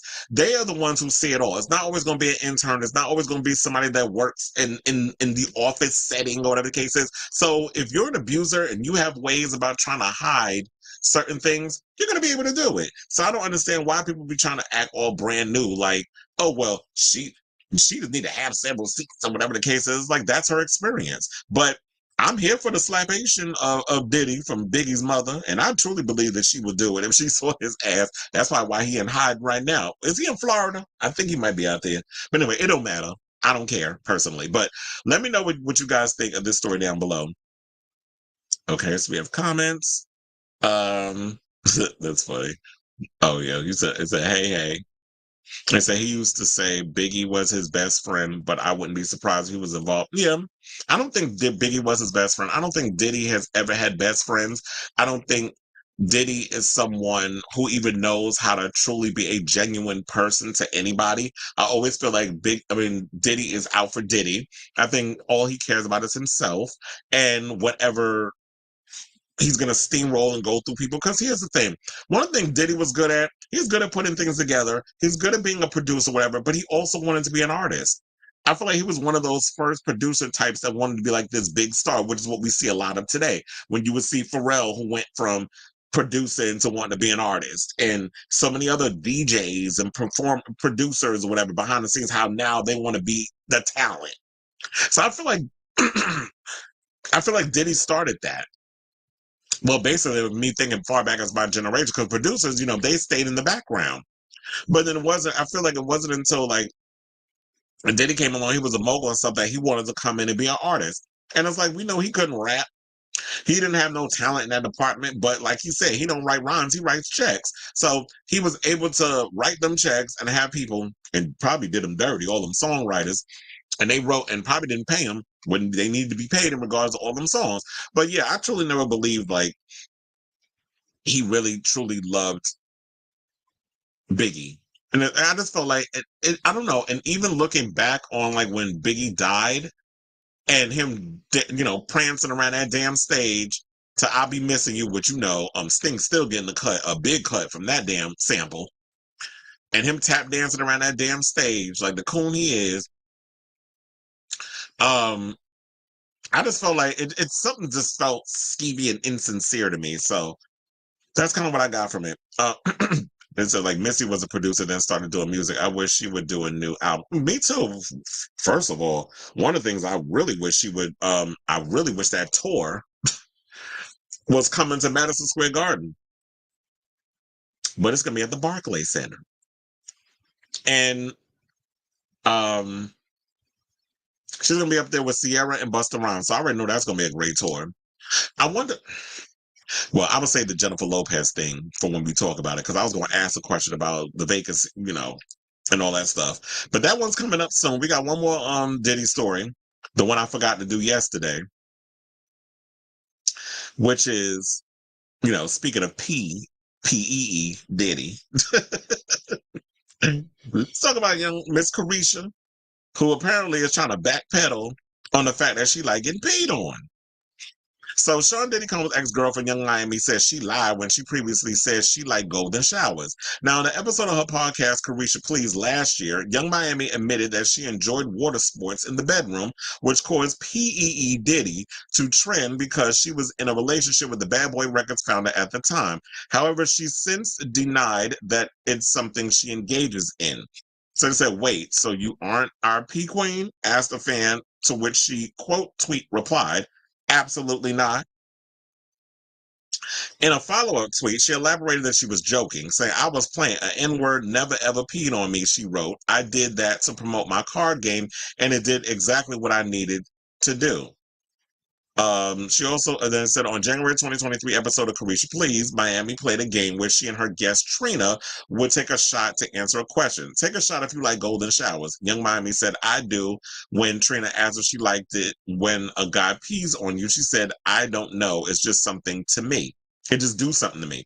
That same year, she revisited the comments and clarified that she never said it was Diddy she enjoyed golden showers with. I never said that he was the one I did it with. Sex is a part of life. I'm grown and maybe I talk about it too much, but everybody's got their personal experiences. Some people get ished on. Some people live life on the edge. Some people boring as fuck. I watch a lot of porn, bitches get peed on. If we grown and we in the house just chilling and I want to talk about sex, what's wrong with that? And I agree with that. Like if she grown and she want to have sex and do all kinds of freaky shit or whatever in her privacy of her own home, then she should be allowed to do that. And we had the story about the allegations she was employed as a S worker for Diddy, and that she was making $250K a month and transported pink booger sugar for him. And she denied all of that and stuff. But here's the thing. I really don't understand people that why would you have to lie about getting peed on? But like she said, that it helped promote her stuff. Now, does this mean that she's broken people's trust in regards of like anything to do with sex or whatever?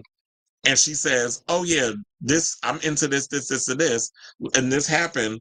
Are we inclined to believe her? Or is it that now we're just going to give her the side eye and like, okay, this bitch is a liar? So I don't necessarily know. I just feel like I just don't understand people that got to lie about the sexual things that they do. Like if it's something about getting peed on or getting crapped on or whatever the case is or whatever, like I'm not going to lie about that. Now, I'm not into this at all, but there was a time that I did pee on someone when I was at a club because that's what he wanted. And so I did it and I had to go. And he was standing there by the urinal. I was like, okay, well, open your mouth. And he went and drank the urination. And I'm like, to each his own, but just don't kiss me afterward because I'm not, you are not kissing me after drinking nobody's urine. First of all, you don't know what is in people's piss that they're drinking. And sidebar, I just saw that I got an advertisement sent to me in an email from a group that I belong to, and they have like piss parties where it's like you can come and they pour the pee in a champagne, like you piss in a champagne glass and they go and drink it. I'm like, first of all, that is not my judge. If you like it, I love it. But I gagged. I was like, and not in a good way. And I was like, ill, first of all, I don't understand. Like, how do y'all test to make sure that they ain't no kind of stuff in that urine? Because people be drinking all kinds of things, and they don't be drinking like, how they say the jizz tastes good if you eat pineapple. Like, what if it has like a tart, like a taste to it that makes you gag? Because people just don't be drinking healthy stuff in their body to flush all that out, so that way the pee is, doing what needs to be done. But whatever. Like I said, if you like it, I love it. But in regards to this story, And I'm tired of talking about piss, child. Let me know what you think of this story down below. Okay, child. Now let's move on. Let's talk about Hannaford, who has revealed that she has canceled her This Is Me Now tour. Okay. And I know we have I'm sure we're gonna have a whole lot of stuff. Now, look, we've been talking about Jennifer. Seemed like for the past couple of months, it seemed like every time I do a show, there's always a new tea about Jennifer Lopez. You know, the album did what it did, it flopped. The tour wasn't really touring.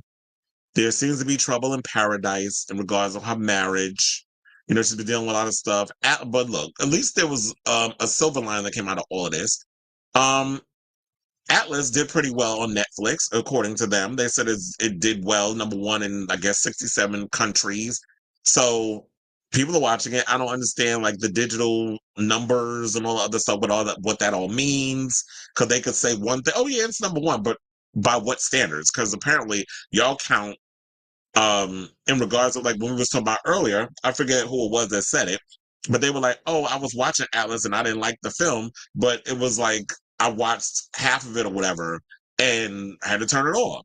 So Netflix counts all that. Apparently they count, oh, if you watch the movie for 10 minutes, you can watch the half of the movie.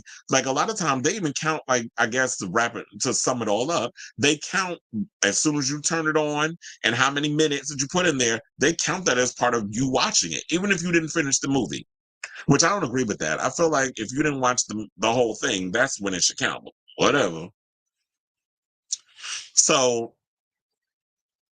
now we have word earlier today. Shout out to Raphael, who sent this to me in my messenger when I was on my way home from the gym, that J-Lo has canceled her This Is Me Live summer tour. And her reason for it, I had to give a huge side eye, but let's entertain it. So she says she canceled the tour to spend more time with her family and is heartsick over the decision. And so she announced it to her fans in her newsletter a couple of hours ago today, which would be Friday. Now, on Friday, May 31st, Live Nation announced that the singer's This Is Me Live is canceled because she is taking time off to be with her children, family, and close friends. She ain't said her husband. Because, you know, everything, when you're going to say some stuff, you should have at least included Ben in that situation, which leaves it open for us to interpret. So there must really be trouble in paradise. So they said Lopez released a statement to her fans on the J-Lo website and explained why it was a tough decision to make. I'm completely heartsick and devastated about letting you down. Please know that I wouldn't do this if I didn't feel that it was absolutely necessary. This is what Lopez 54 wrote. She continued, I promise I will make it up to you and we will all be together again. I love you all so much. Until next time. The tour was originally set to run from June to August in support of her latest studio album, This Is Me Now, which dropped in February. Now, fans who have already purchased tickets through Ticketmaster will automatically be refunded. For those who purchase through third-party resale sites, fans will need to reach out to the point of purchase for more details. In addition to spending time with her close circle, Lopez is currently celebrating the release of her Netflix film Atlas, which hit the streaming service on May 24th and has already reached #1. Okay, I'm sorry. I gave her a little too much credit. I said it was in the 60s. They said it reached #1 in 55 countries. Still a big amount of people, a large amount of people who have seen it. 55 countries. Quiet as it's kept, I guess because I live in the United States of America, I didn't even know there was that many countries. But here we are. Now, this announcement comes on the heels of reported marital issues for Lopez and husband Ben Affleck. Though they were pictured together on Thursday, the couple have been living separately in LA while experiencing a strain in their marriage. Sources have told People she's been busy preparing for the now canceled tour and promoting Atlas, while Affleck has been filming The Accountant 2. The two famously rekindled their relationship in the early 2000s in 2021 and married in 2022. Now, earlier this month, Lopez posed in front of Netflix's billboard in LA, extolling people to not mess with her. Now, together, Netflix and Lopez released an Instagram clip that began with her riding inside a car, blah, blah, blah, so on and so forth. But here's the thing. I'm calling a bunch of damn BS on this. First of all, I'm not believing that she would want to spend time with her family and friends. She wasn't doing that before. Now, all of a sudden, she's doing it now. Now, I understand, like, if she wants to take this time to work on her marriage, that would be great. But the fact of the matter is, Ben is currently filming The Accountant 2. I don't know how many more weeks, if months, he has to go on shooting this movie. So, I'm not buying what she's selling. It would be nice if, I mean, and then on top of that, summer's coming, right? So she could take the kids with her on tour if she wants to spend time with the family. I just feel like she's just not willing to admit defeat. And the fact of the matter was, people was not caring to see this tour. The tour was a mess from the jump. And I just feel like I feel like I've stretched out what all I needed to say in regards of like why the tour wasn't touring, why things weren't happening the way they needed to happen, or whatever the case was. But I just feel like at this point, people just didn't care about this upcoming tour. Or what it is the fact that I feel like Live Nation is setting up a lot of these artists to fail at these arena tours.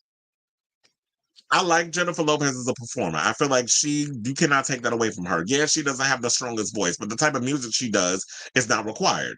Although her ego, she did kind of jump into this point of, oh, well, I'm trying to be Miss Yang Yang Yang. Like, I'm trying to be like Shantae Moore. I'm trying to be like Mariah Carey. I'm trying to blow like those girls. And it's like, girl, first of all, you have half an octave vocal range. Stop trying to compete with them girls. Just stick to the rivers and the lakes that you're used to. Your strengths are you're a dancer, and then you have to make those songs work around your ability as a dancer. So just stick with that. That's okay. We're not judging you on the fact that you have a limited vocal range. I mean, there's a lot of people that are, because they say that you stole Ashanti voice, whatever. They call you the Ursula of the music industry. And, we know the reads and the roasts and the gags, the things that we always say on this show.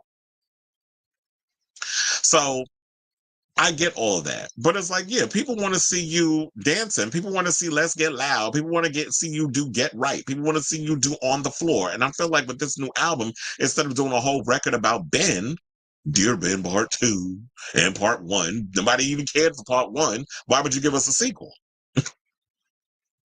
And I remember, I think Robert sent me something, and I can't remember off the top of my head the whole details of it. But apparently they released a 25th anniversary of On the 6th. I didn't even know that was that damn long. But I guess, yes, 1999 when that album came out. That's doing really well on the streaming. So people like old school J-Lo. That's what people want. People want that J-Lo. People don't want like the new stuff. Now, I'm not going to sit and say that as a fan of music that I don't like new material. I like new material. I like songs that come out with the new girls and all other stuff. So I don't understand why people say like, oh, well, we don't want new music. I like new music. If it's good, I'm gonna listen to it. I feel like at certain points people have to continue to build body of work to put out to be able to tour or whatever the case is. Unless I guess you're of Madonna's caliber or Cher, when you be putting out records for 4 decades, 5 decades, 6 decades. You don't have to put music out. But look at Billy Joel. Billy Joel's been touring his new music for years. But I mean his old music for years. I said new music. His old music, because he's been making music for 50 years. But he also released a new single a couple of months ago. They premiered it during the Grammys. And he's been performing that on the tour. And people like it.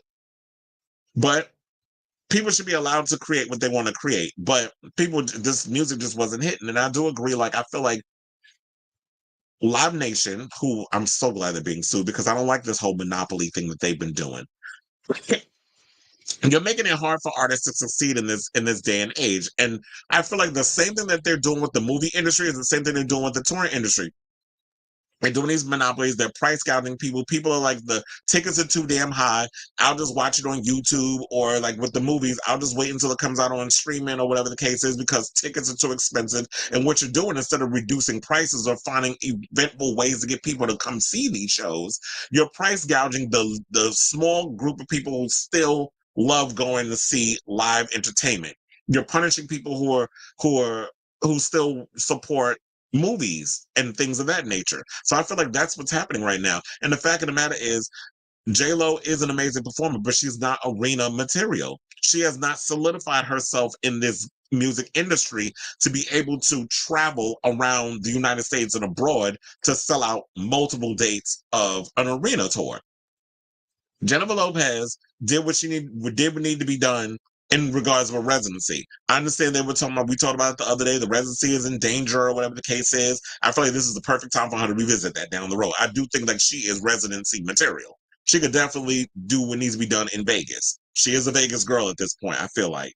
But if she decides to do another tour where she's traveling, J-Lo, you are not that girl where you could do arenas. I feel like you need to reduce yourself and you need to humble yourself to this point. And I know it's hard because you're a Leo and that ego is the size of a damn football field. But girl, you are Radio City material. I'm using New York analogies. You are Radio City material. I'll give you Radio City. I was going to give you the theater at Madison Square Garden, which houses at least 3,000 to 5,000 people. I think she could do the arena at Madison. I mean, she could do the theater at Madison Square Garden, which is a smaller venue. It's nice. It's intimate. It does kind of have like that Vegas-y vibe to it. So I could definitely see her doing something of that caliber there. Or, like I said, she could do Radio City. She's not somebody who could do an arena. It's the same thing I'm worrying about with Troye Sivan and Charlie XCX with the upcoming Sweat Tour. Now, don't get me wrong. I think that they can do Madison Square Garden. Madison Square Garden is not the issue. One night at Madison Square Garden, all the gays, all the gays that are living in Hell's Kitchen and Brooklyn especially will come out for Charlie XCX and Troye Sivan. The twinks and the hipster gays will be out, and the girls will be out to see them in that setting. However, when you go outside of those big spots like a Madison Square Garden, how will those tickets sell in other places? And I feel like that's what was hurting J-Lo. So one day at Madison Square Garden, the first night, she sold out. I feel like it should have ended there, but the ego got too big. She's like, and I'm sure the people were like, oh, let's see if we could do another night. So she was going to do 2 nights. The second night was where the strugglation happened. And she wasn't able to really bring people in for that. So that hurt her. And so while I like the fact that you want to sit and say, oh, I want to spend time with my family and friends. I don't understand how you're going to use your family and friends as an excuse as to why,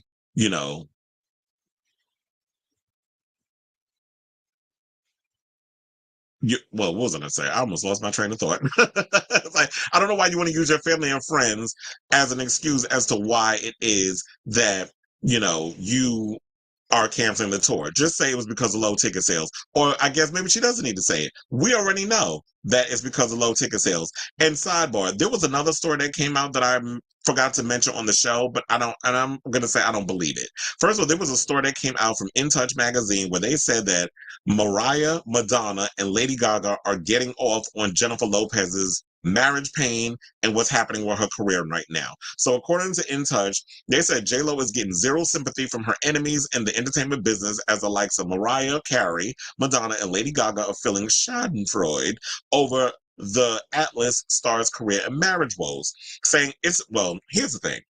I believe Mariah play the Mariah part, because we already know about Mariah. We know Mariah cannot stand Jennifer Lopez because of the stuff that came out between her and them in the past, with the fact that people believe, especially Mariah, believes that J-Lo is a plant brought to the industry by her ex-husband, Tommy Mottola, and was put into place to try to sabotage Mariah's career back in the day. When Mariah was doing more like the sampling with music and kind of doing that silky Ashanti-esque type voice that Mariah was doing with a lot of her songs, but using a lot of those old school samples and stuff and over a hip hop beat and all that other stuff.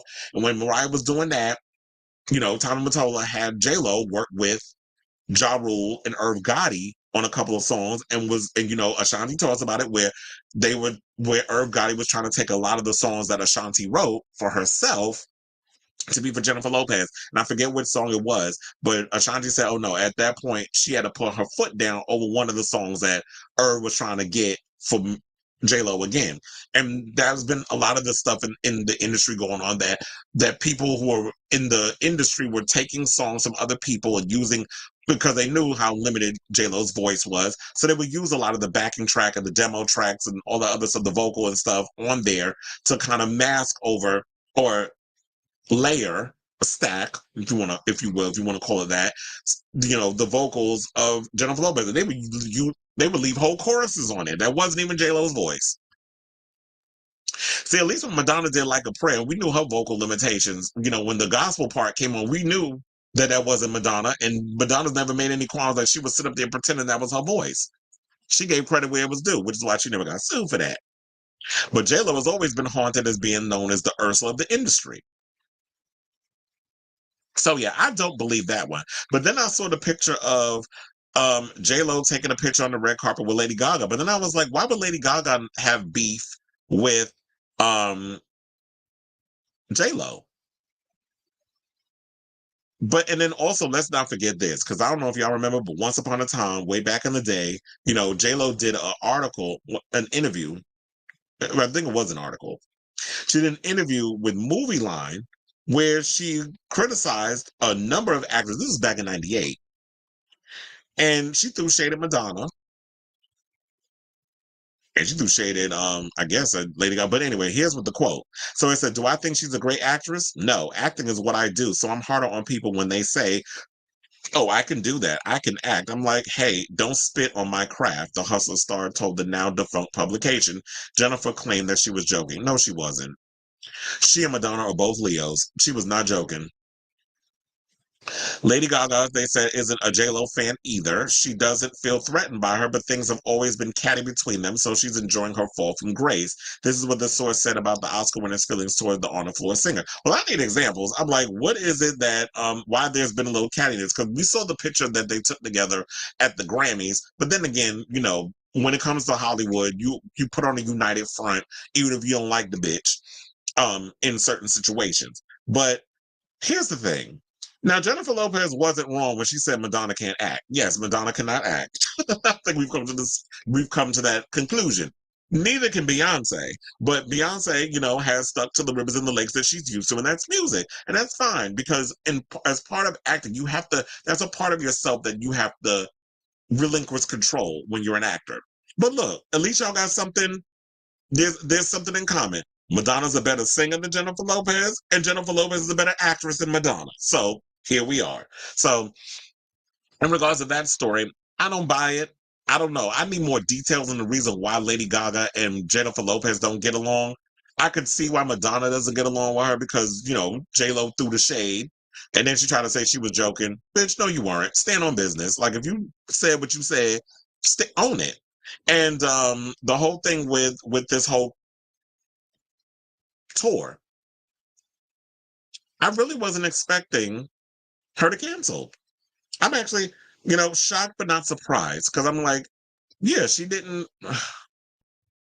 Yeah, I guess that's what it is. Like I'm when when that story came out, I was like, oh, I immediately got to go live with this. But I'm like, yeah, I didn't think that she would go through it. I guess is what I'm trying to say because I didn't think she was going to go through it. I felt like she was going to be as stubborn as a mule and she was going to push through. But to wrap all this up, what do I think she needs to do to revive the career? I do think that what she needs to do is a Vegas residency. I think she needs to revisit that. If she decides to release any more music, stay away from the ballads. I've been saying that for the longest of time. Stay away from the ballads. Stay away from the mid-tempo tracks. Your voice does not support that type of music. You need to stick to the rivers and the lakes that you're used to, which is dance pop and the Latin pop stuff. Lean more into your Latin side. I mean, reggaeton, Latin pop, that whole genre is it's huge in America. You need to lean more into that. Lean more into your side. Stop trying to be a white woman. Just because you married a white man don't necessarily mean, like, we get too many Latinos out here that run around trying to act like y'all white. You don't need to do all of that. We know you Puerto Rican. You also like to remind us every 10 seconds that your ass Puerto Rican. Bitch, we know. And we know you from the Bronx, too.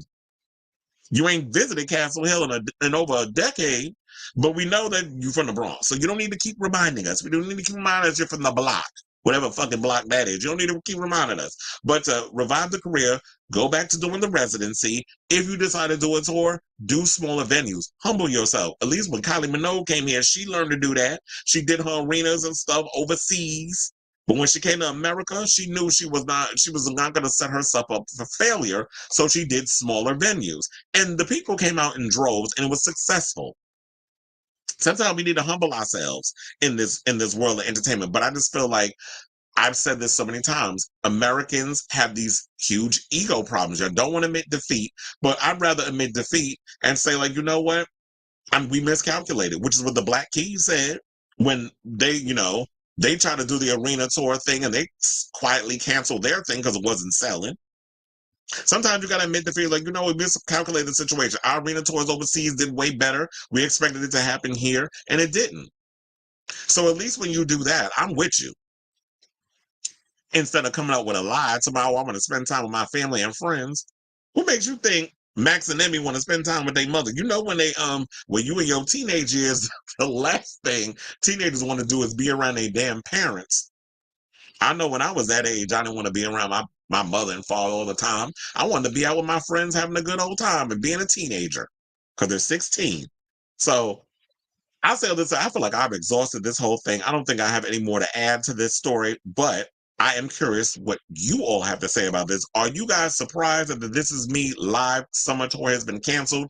What do you think that Jennifer Lopez needs to do to revive her music career? Maybe, like I said, stick to the rivers and the lakes that you used to, the genre, like Latin pop and dance pop. Go more into that.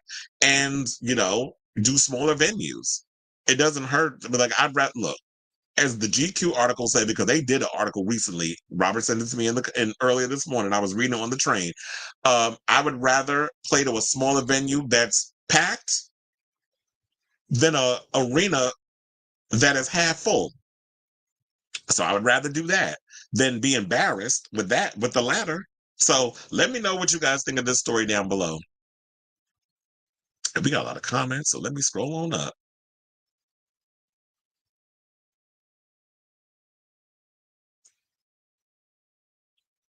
Shout that too. I was like, girl, you out of your mind. She's about a $5,000 meet and greet. In the words of Michelle Visage, you are not Madonna, girl. Remember that song? Did you ever hear that song? Michelle Visage said a line on an episode of Hey Queen, said, you are not Madonna, girl. And oh my God, what the fuck is his name? He was Honey Davenport's manager, Mitch Farino, who's also a DJ, did a remix of You Are Not Madonna, Girl, and I used to live for that damn dance remix. I'm sure it's on the social media somewhere. But yeah, he took that line and that was iconic. But anyway, so it said, plus people are tired of her attitude and vanity. I agree. It said, I don't think Ben cared about all the exposure on him. Also, her tour was supposed to kick off June 20. Absolutely. Just in time for Pride Month. Ooh, that would have been perfect. See, now you just reminded me. I'm like, you know what? To make up for your fans, what she need to do is put together a quick Pride show. See, Jayla, I'm gonna give you an idea. I don't know. They might be booked with LA because I know Ricky Martin is about to do a festival in LA. There's a lot of big celebrity names or whatever. I feel like Hannaford. You need to what? Do they have somebody for Manhattan Pride? She need to do a Pride event for next month. I mean, she got a non-binary child. Shout out to Emmy. So you are part of the LGBT community in one way or another. And I think her sister also has a non-binary child. So, yeah, she should just do a one-off Pride event. That would be perfect. And you could probably get a little something in your thing. I'm also wondering, because I don't really know the logistics of it. I need to ask around when I go back to work, which will probably be tomorrow. No, it is tomorrow but anyway, I wonder what that whole, like, with them canceling all of those dates through Live Nation. I'm sure that's probably a huge financial situation, and now they got to come back. Like, I wonder how that whole financial situation works with that in regards of having to cancel all the venues. Because that's what I was thinking about. I was like, yeah, now them 2 dates that you had at Madison Square Garden, those are available. So I guess somebody else could slip in and put shows into those dates, whatever. So I'm curious of what's going to happen with that now. Damn, I was looking forward to working that too, just so I could come back and tell y'all. But now it's not happening. And they said, yes, I agree. I feel like she did ignore her music career. I don't think that she took enough time and energy into the music career. I don't really feel like she put in as much. So that's why I was laughing when they were talking about, oh yeah, so she's looking to Beyonce, I mean not Beyonce, she's looking to Madonna and Taylor Swift. Sidebar. I saw them rumors going around that Taylor Swift is pregnant. I think it was on page 6 or whatever the case. They was posting that because she looked a little bloated in the front. I'm like, she could be on her period. I mean, that happens. But they trying to say she might be pregnant with Travis Kelce baby. You know, I will be paying attention to that. But they said, um, I do feel like she did not put a lot of effort in her career, which is why she was. There was about, oh, she's looking to Beyonce. I mean, to Beyonce. I don't know why I keep thinking about Beyonce, but she probably was looking at her too. I mean, quiet as it's kept. A lot of people said that Jennifer Lopez copies off of Beyonce in a lot of ways with her aesthetic and all that stuff.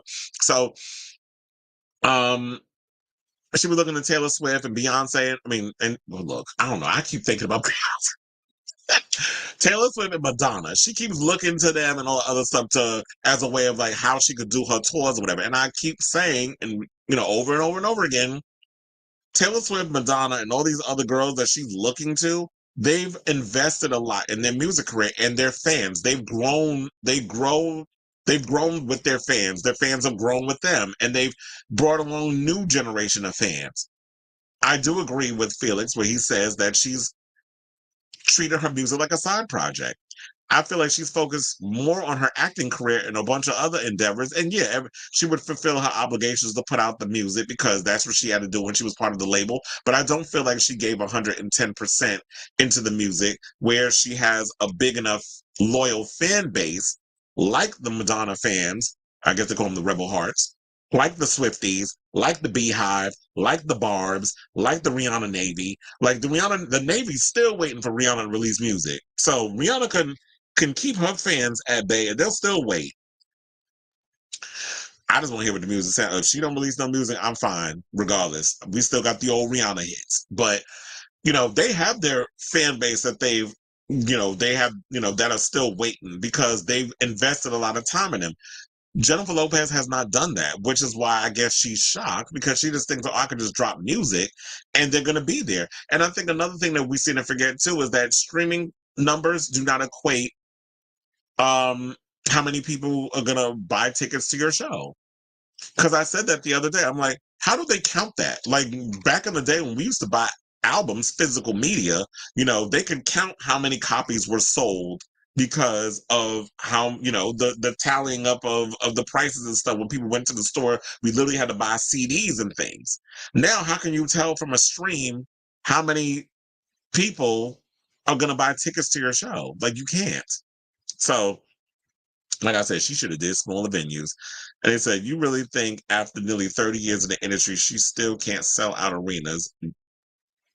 Well, like, and another thing I should point out, Onyx, J-Lo did not went throughout her 25, because On the 6 came out 25th anniversary, so she's been in the industry for 25 years of making music.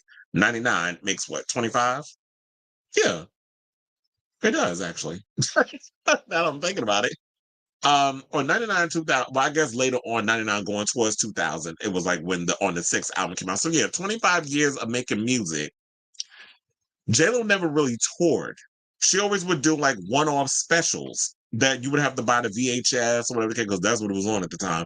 A VHS to sit at home and watch. When she did Live from Puerto Rico and all stuff, I remember. Because when I used to go to what was it, Sam Goody or BMG, one of them places, I used to see the cassette in there. So she would do one-offs. She never really did like touring.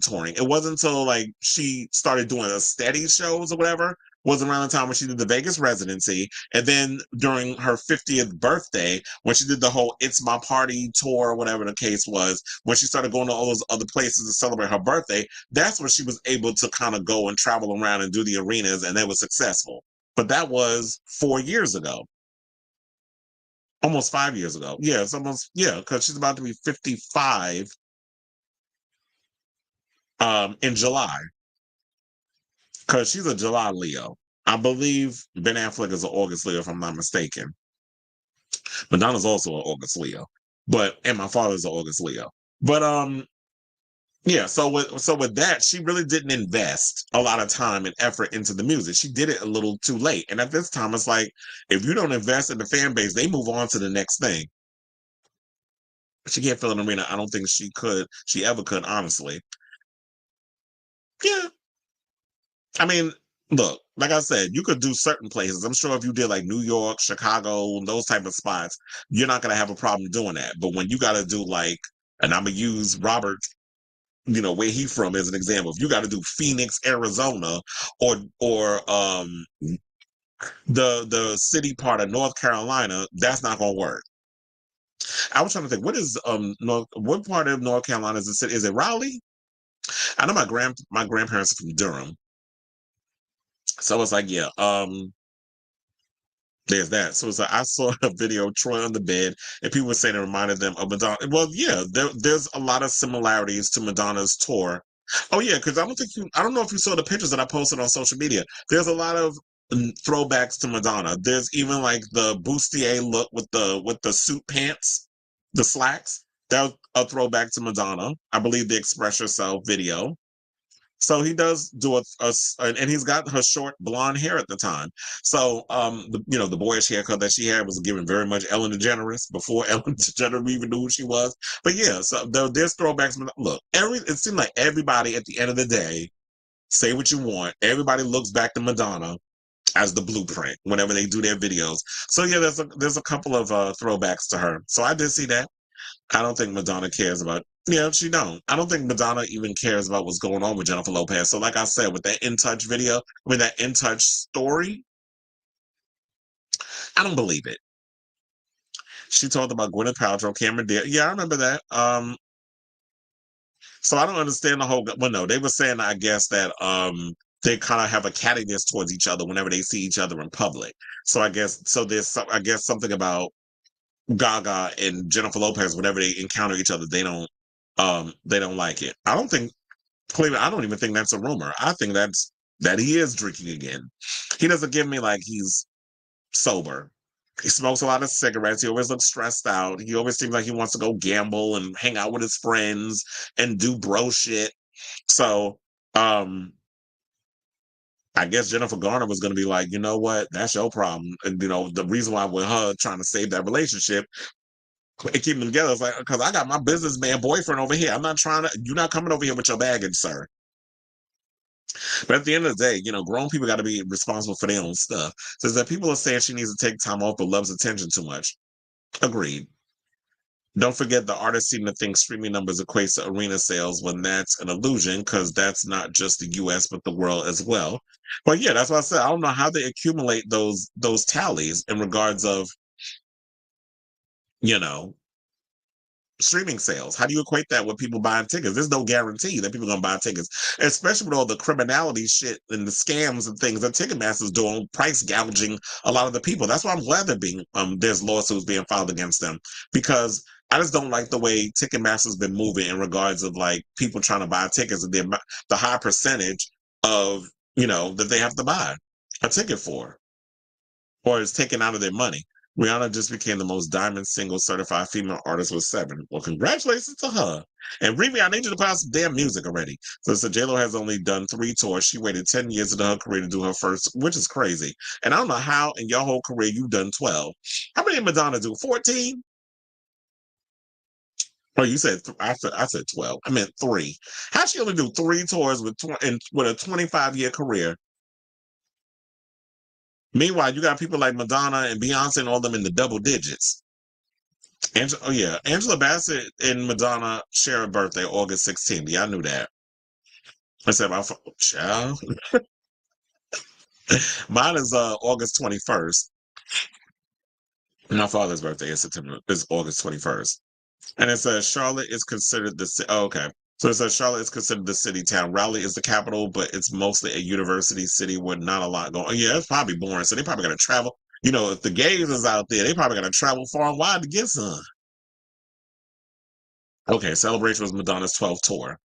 I don't know how in your whole career you only did 3 damn tours. Like me, I'd have been capitalizing on that. But I guess what it was that, and see, this is why when people say, oh, you can have it all, you can do it all. No, you can't. Because if that was the case, Jennifer Lopez would have been putting just as much energy into her tour as she was into her movie career. So it is what it is, child. Now you got a lot of free time this summer to work on your marriage. Hopefully it works out, but I don't see it. Well, anyway, let's move on. Let's talk about Caroline Manzo, who was spilling tea about what had happened in that Ultimate Girls Trip episode of a season in Morocco that has yet to get a damn release date. So in a signed affidavit filed on May 28th and obtained exclusively by Page Six, the Real Housewives of New Jersey alum claimed the former Real Housewives of Beverly Hills star forcibly fondled her cootie cat while producers filmed the alleged assault. Child, now if this is on video, this needs to be included in a case or whatever the case was. So when Glanville was S-ing me on the sofa, she was rubbing her coochie on me. The producers just watched and kept filming. Manzo 62 write in the affidavit. They saw that I was in distress and yet they continued to film. Which sounds about right because at the end of the day, I guess camera people aren't supposed to intervene. They're there to just keep the cameras rolling. Regardless. Now, some, story producers, whatever the case was, maybe they should have jumped in, but the camera people are just going to keep filming. The Bravo Liberty alleges that production didn't separate Glanville 51 from her and instead continued to feed Glanville with alcohol and allowed her to follow Manzo into the bathroom where she threw her against the bathroom door, causing her to hit her head. Glanville then locked me in the bathroom where she forcibly fondled my vajayjay against my will, with Manzo further alleging that producers did not help despite witnessing Manzo's escape attempt.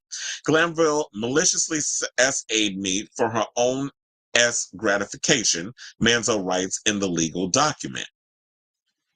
Now, this says she did this by forcibly kissing me, rubbing her vajayjay on me, and then fondling my vajayjay against my will. Manzo claims she requested production to ask her about the alleged assault during her pickup interviews back in New York City because she was visibly suffering from anxiety, depression, and post-traumatic stress from Glanville S.ing me. The Brownstone, owner, however, claims production forced her to relive the SAs, because they said it in plural, to create more drama in the interview for their own ratings and profit. Bravo and Peacock had no comment, I should point out, for what, the allegations regarding of what Caroline has said. Now, Glanville responded to Manzo's lawsuit by calling her allegations absurd. They said the lawsuit further alleged that the incident resurfaced Manzo's dormant and horrific memories of her SA that took place when she was 7 years old. Sadly, Brandy had to wake up to yet another lawsuit that includes defamatory false accusations about her. This is what Glanville's rep told Page Six at the time. Now, while filming, Brandy followed what the producers asked of her, and there was no SA. She is innocent of these absurd accusations and have weighed on her mental and physical health for far too long without a word of support from Peacock, Shed, or Bravo. That would be Shed Media, who produces The Real Housewives and all that stuff. This painful storytelling seems endless and needs to stop. She is looking for to move on and upwards to get her life back. Now, with all these accusations and stuff that's coming out, I'm gagging over this, but this is what, we always say on the show. If somebody says that they've been assaulted, we should believe them. And if you said that Bravo has footage, then, per the lawsuit, if there's a trial, whatever the case is, I don't necessarily know if there's going to be a trial or not, but if she's filing the lawsuit, I'm assuming there will be, then the footage needs to be shown. The footage needs to be submitted in court. And if this is some stuff that's happened, I don't know what needs to happen. I mean, does this mean that Brandy is going to go to jail for assaulting you? Or is this a whole thing of Bravo just once again not caring enough about the safety of their talent and putting forth and caring more about the bottom line and ratings and everything versus really taking into consideration and protecting their talent, which is my opinion is what needs to happen. So, Caroline, I feel for you. I hope, this is not true, but you said it's true. So we're just going to go along with it. And I really hope that there could be an end to this whole situation because this has been going on for too long. There seems to be no resolution. And Brandy has been painted with this picture of just being an assault or whatever. And we do know, like, when Brandy gets a little too much liquor in her system, she do be flying off the handle. She don't know how to, she's done some questionable things on the show. So this inclines us to believe that there could be some truth to what Carolina's saying. And I don't know. I don't look at Carolina as being somebody who's a liar. And I like Brandy because she makes good TV, but good TV don't equate being a good human being in real life. So if this happened, girl, you got a lot of explaining to do. So I'm gonna definitely keep you guys abreast of this story as it develops, because I'm sure it's not going anywhere anytime soon. But let me know what you guys think of this story down below. Now, speaking of TV shows, let's move on because rumor has it that Adele may be replacing Katy Perry on American Idol. And I don't like it. But I'll let y'all know in a second when we, as we entertain the tea. So the rumors began to swirl when a source told the United Kingdom's Heat World that the singer was keen to replace Perry as a judge after her Las Vegas residency, Weekends with Adele, ends in November 2024. Saying Adele's been focused on having a baby with Rich Paul, her boyfriend of 3 years, but she doesn't want to be touring at the same time. This is what a source told the magazine at the time. The insider continued, it takes a lot out of her, and she's looking at gigs that would get her the same paycheck, but with less work involved, and she wants to get pregnant soon. Her team were still shocked when she said she was interested in doing TV and that she had her eye on Katy's spot on American Idol. Now, Adele, who shares son Angela with ex-husband Simon Konecki, announced her desire to have a second child at the Weekends with Adele show in May of 2024, saying, once I'm done with, I'm not going to try to do the Cockney accent. So, but it's like, once I'm done with all my shows, I want to have a baby, she said, adding that she was hoping to have a girl so Angela can have a sister. Well, unless she's planning on doing one of those situations where she goes in and they get to, pluck through the egg and choose the gender of the child, then that's the only way you're going to have a girl. Otherwise, you can't predict what you're going to have, sis. Now, Heat World source also claimed that while Perry reported $25 million American Idol salary is nice, Adele's priority is to find something that fits her schedule. Saying people may think Adele doesn't need money, but her luxe life in Beverly Hills requires a constant cash flow, the insider said. She loves the idea of raking in the cash for essentially sitting down and listening to people sing. Plus, she feels she could time it just right with getting pregnant again. For the most part, fans are here for Adele to join judges Lionel Richie and Luke Bryan as a judge on American Idol Season 23, though some wonder what the show would be like given that many of Adele's songs are performed often throughout the season. That is so true because when you look at American Idol, it just always seems like, Adele's like the go-to. It's always Adele, Mariah, Celine. It's always the typical, vocal powerhouses that they always look to whenever they perform on American Idol. Now, I will say back when I watched American Idol, that's what it was. I don't know now, but according to the article and what they're saying, in the Reddit thread and stuff, that's what they're saying is that that's what that's what required. So I'm just going to take their word for it that is what it is. So it says that they said as long as she's completely honest with when contestants butcher her songs, this is what a Reddit user wrote at the time. Another user commented, I can't stress enough on how great this would be for the show. It's almost too good to be true. Her songs are also very popular on Idol, more than Katy's. But I also think it's hard to sing Katy Perry songs. They said, quiet as it's kept, Katy Perry can barely sing her own damn song. And they said one more user wrote, only if she actually gives real criticism, then I'm in. Other fans on Reddit also commented about how Adele would bring humor to American Idol if she joined as a judge. Said, I think this would actually be a really good gig for her. She's funny, so there's opportunity for viral moments, and I feel like more people would tune into this for her. A user wrote. Another user commented, yeah, she's very charming, but she clearly does not want to tour anymore, so this would be such a cushy gig for her. It makes me believe it might be real because it's half the reason she did a Vegas residency so early in her career. Yeah, because, some people, according to Perez Hilton, he says she's lazy.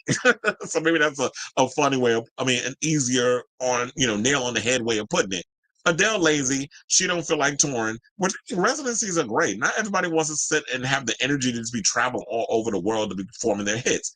Adele, one thing I like about Adele is that she gets up there, she sings her songs, but she's also a chatty Cathy. Like, she gets up there, she tells stories. She is funny. That Cockney accent always has me in stitches, and she loves cursing. That's another thing I like about Adele too. She has a potty mouth, so she comes across as relatable and stuff. And I feel like, you know what? While she is not my first choice, because I still strongly want them to go with a former American Idol alum, like a Fantasia or somebody, to come on the show and do American Idol. I would rather them do that than go with Adele. But yes, Adele's a big name.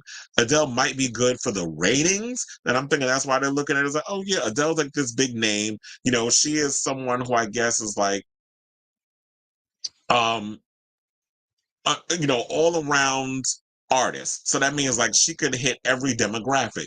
The little kids like her, my grandparents' age. So like in the 80s and 90s, they like Adele, or they might not be familiar with Adele, but if they saw her on TV, then it's like, oh yeah, I know her music. You hear her songs in the mall, you hear her songs in the elevator, you hear her songs in the shopping, supermarkets and all that other stuff. So Adele gets, everybody knows who Adele is. So she might actually work for American Idol and what they're trying to go for, because they're all about like middle America, squeaky clean and stuff. I don't watch American Idol because to me, once I started realizing, it's like y'all not really here for diversity when it comes to that. You're trying to hit that whole middle America, squeaky clean, Joe and Jill beer can market, which is why y'all always try to go for the more country type of vibe. Or if you're gonna be a female winner, you're gonna go more for the whole Adele type.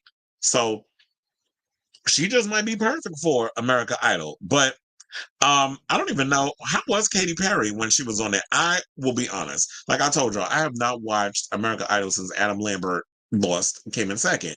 I did watch when David Archuleta was on there too. He was the season before, because we did this when I did the David Archuleta story a couple of weeks ago. David Archuleta and Adam Lambert, two homosexuals, by the way, came in second, and they should have won their season because they were that good, but they came in second. And to me, it's just like, yeah. So while I'm not here for the whole Adele thing, if this story turns out to be true and she is picked, I'm like, yeah, I totally see it because of what American Idol, the whole aesthetic of the show, what it calls for. So let me know what you guys think down in the comments. Do y'all really are y'all here for Adele, being replacing Katy Perry as a third judge? Why does it kept? I think they need to replace all three. I don't get the whole Luke Bryan thing, but I understand y'all need a country leaning type situation.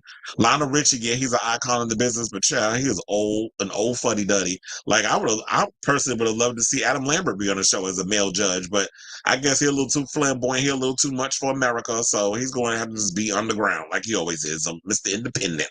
Shout out to Kelly Clarkson because she has a song called Miss Independent. But anyway, let me know what you guys think in the comments down below.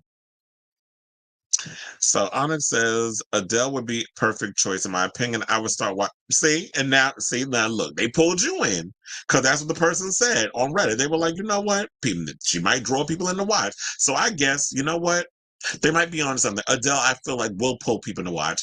I'll even admit, I think I would take a gander over there to see how she plays out. I didn't care enough when they brought in Katy Perry to want to watch her have a personality or to judge the show. I just didn't think that she was that interesting. And I do think that she was overpaid because I do not think that she is worth $25 million. Why are y'all paying her that much money to be on that show? I mean, I'm also curious to find out how much did they pay Luke Bryan and Lionel Richie? Were they paid more than her? Because, they always pay women less than men. So I am curious of what all their paydays were. But I do feel like $25 million a season is ridiculous. I would have said 10. Quiet as it's kept. Do y'all think do y'all think Jennifer Lopez should be brought back as a judge? I'm trying to remember how she was when she was on American Idol. I can't remember that far back. But I'm like, do you think she should come back to American Idol? But then again, y'all gonna be like, well, why y'all supposed to have singers on our show? Why you got I was like, look, this is not her first time of doing the show. So y'all had her back then. She wasn't the greatest. She did improve. I will say she has improved vocally over the years. She has put in the work. But they had her then, so why not again? It's always been obvious that she never liked touring, and having a baby would give her a reason to not tour for a good while. Exactly. So she could do residencies or whatever. She could do the residency where she's done. And what, American Idol comes on what, once a week, twice a week, depending? I think they do. Don't they do twice a week sometimes, like similar to Dancing with the Stars? So I feel like she could do multiple nights of just sitting there for 2 hours. You know what I really wish that they would do? And this is kind of an idea that I had. I would love to see like a drag show similar to American Idol, where it's like it's week to week and it's live. Do y'all think people would tell at my drag fans, because we're not doing drag race. Drag race, y'all your own thing. Would y'all tune into a show if they did it similar to like American Idol or So You Think, or Dancing with the Stars, like in that kind of situation where it was like a week to week type of situation? I feel like I would tune into that. What's Queen of the Universe? Was that Queen of the Universe? Well, Queen of the Universe, that was filmed. They released the episodes week to week, and to me, it was never really live. Similar to the Masked Singer, the Masked Singer was never live. I kind of wish that they would do like I feel like the Masked Singer would be a better show if it was live, because they pre-record all of that. It's like, how do y'all keep the stuff from leaking? Unless it does leak, because I don't know. I don't be going on Reddit to be knowing like who the people are behind the stuff. But I think it would be good if they did like it's something where it was a drag show week to week. Now I'm not saying like a singing competition, because I think that's what you mean. Like I don't say like a singing competition. I mean like a full on like competition week to week of like with drag queens, like drag performance, not even singing. It's just like you got to come out, you got to do a full on drag, lip sync type of situation or whatever the case was. And then, like, or maybe like, it could be like Dancing with the Stars with drag queens. And then it's like you have a drag queen hooked up with a partner, or they have like multitude of backup dancers. I remember they tried to do that at one point with the celebrity one. I didn't like that one. I was like, y'all need to do that one on a big stage with drag queens who are like performers, where they get up there, they have a full backup set, dancers, they do their whatever the thing is, and then it's like it's up to the audience or whatever, or the people at home to decide. Let me not give away my ideas because somebody could be listening still. But anyway, yeah, I would love to see a week to week type of show. I feel like we need more type of drag shows on TV besides RuPaul's Drag Race. And I know we have Dragula, which I told y'all is currently filming, and they want to have the finale air on Halloween, which I said is perfect. That's smart to do it that way, because then you reveal the person on Halloween, who the winner is on Halloween, and then it's like they premiere as some big Halloween Dracula type bash, and people come to that and get to see the whole live crowning or whatever. I think that'd be perfect. And I know we could put Dracula in that, but Dracula, in my opinion, is starting to copy a lot of the RuPaul's Drag Race aesthetic. So in a way, it's like y'all are basically just the alternative version of that show, even down to the stage design. But anyway, so we have two more topics. One I'm about to get to, and then we are out of here with today's show. So let's move on and talk about Ice-T, who apparently is not here for Lenny Kravitz and his whole celibacy talk. Which I had to laugh at that not at Lenny Kravitz, but so there was this article that came out that Lenny Kravitz revealed that he has been celibate for 9 years. I don't know how you do it. If you like it, I love it. But me personally, I cannot be celibate for that damn long. Number one, when he finally ejaculates, if he is, do you think it'll be as epic as like Chris Evans in Not Another Teen Movie? Like, would it be that crazy of an explosion? But anyway, so according to Complex, because this is where I got the story from, it says, in a since deleted tweet, which caught some criticism for those who believe the body count musician and Law and Order SVU actor was judging Kravitz, Ice-T responded to an article about the celibacy journey and made it clear he's not on the same page. He said 9 years without sex, F that BS weirdo shit. He wrote, this is per TMZ. While he's since deleted the tweet, he also doubled down in various responses to fans questioning why he said what he said. They said, that's wrong, Ice. He's not weird. That's his own journey, wrote a fan, to which Ice-T, who's 66, replied, F that journey, LOL. He also cautioned any followers to go elsewhere if they disagreed, saying, hey, if you're a guy and you can voluntarily go 9 years without sex, you're following the wrong page. They said, why? Another person put, why judge him though? It's his choice. He's different to you. This is what another person wrote. Say, I don't think it's fair to assume something is wrong with him just because he's chosen to be celibate for a long period. I think there are many humans who can and do abstain for long periods for various reasons. Choice. In a blunt response, Ice-T wrote, shit's weird to me. I love to fuck. A lot. Now, shortly after Kravitz's 60th birthday, oh, damn. Shout out to Lenny Kravitz. He looked good. The Grammy-winning artist spoke with The Guardian about where he's at these days and suggested that he made the decision to remain celibate until he's married again. He said it's been 9 years since first, he said it's a spiritual thing. Now, here's the thing. I love you, Lenny, but I don't think you're ever going to get married. So stop the celibacy thing. But I will say this.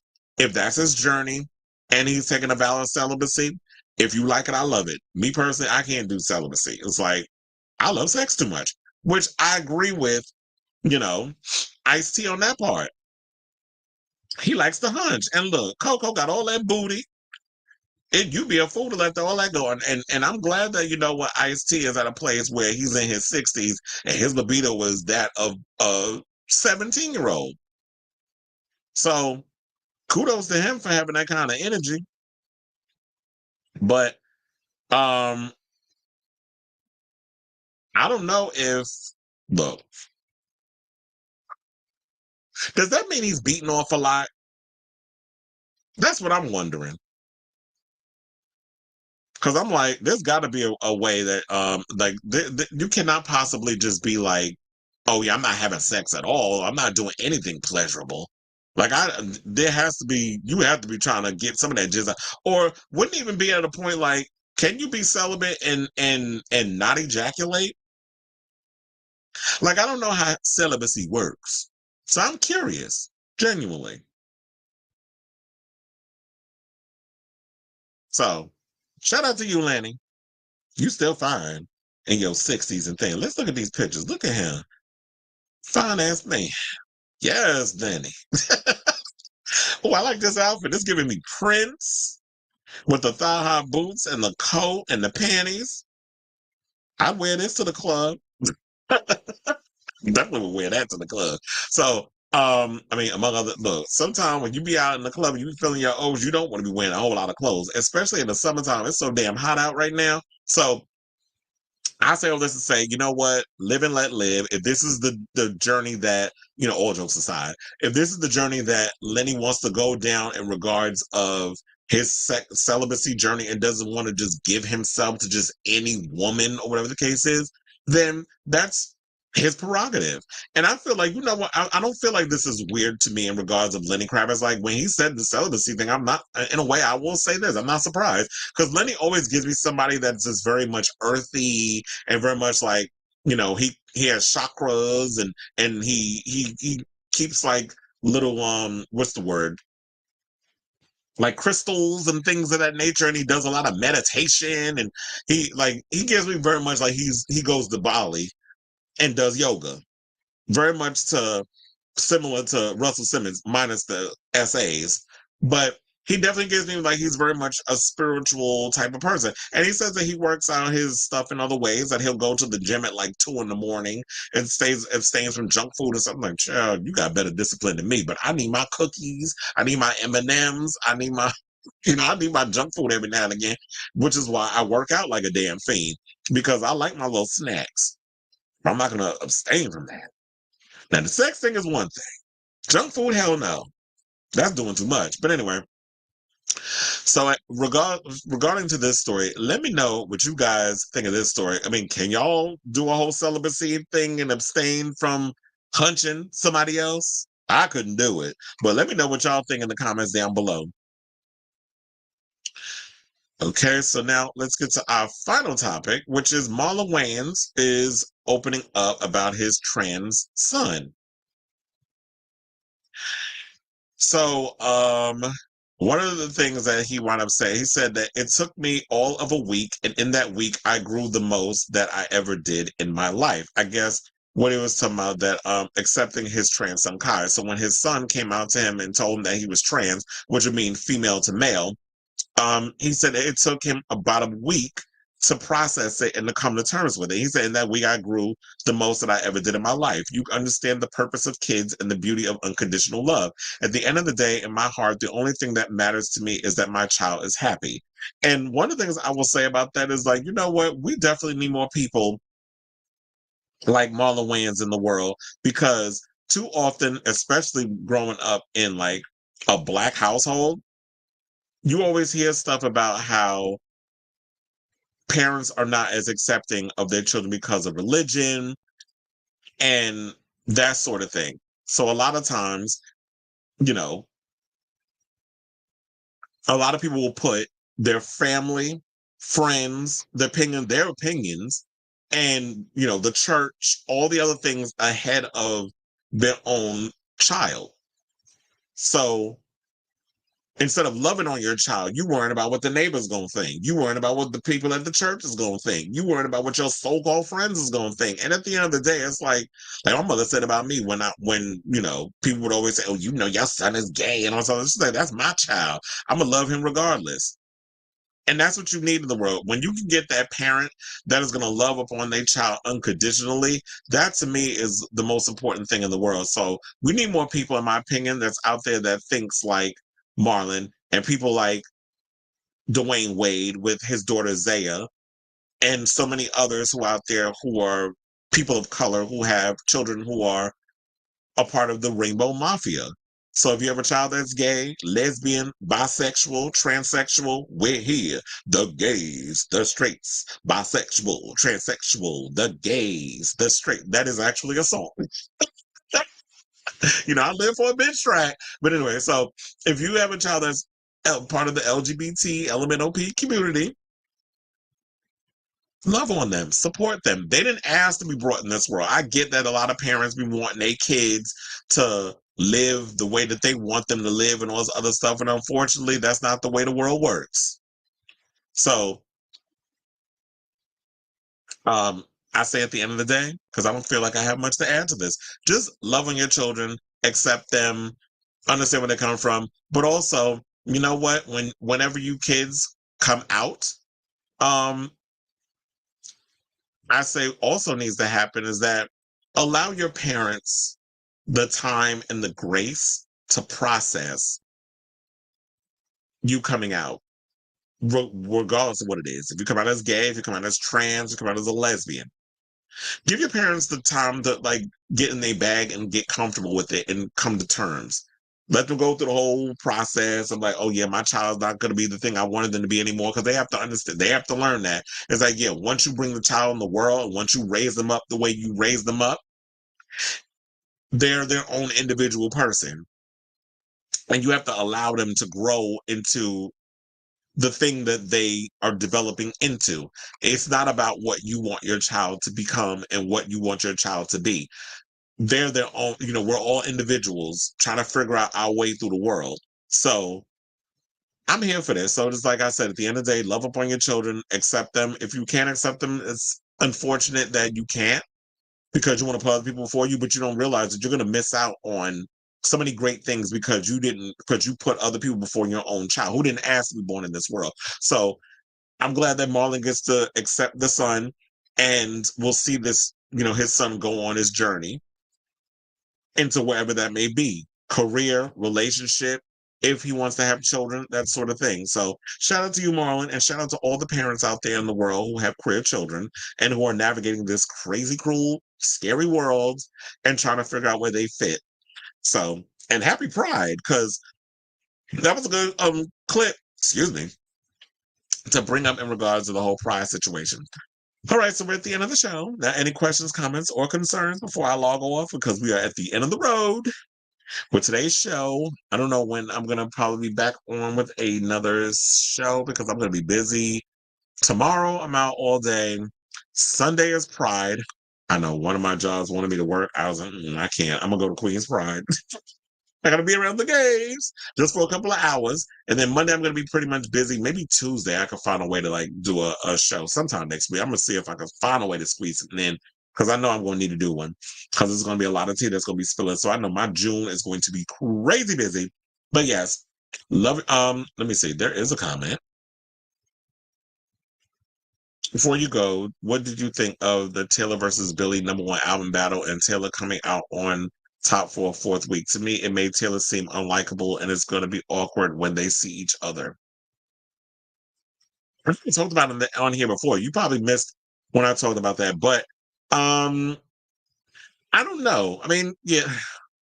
You know, a lot of people are trying to play it off like Taylor's some sort of victim in all of this, especially because Billie Eilish did come out and say some things which made her look a bit hypocritical.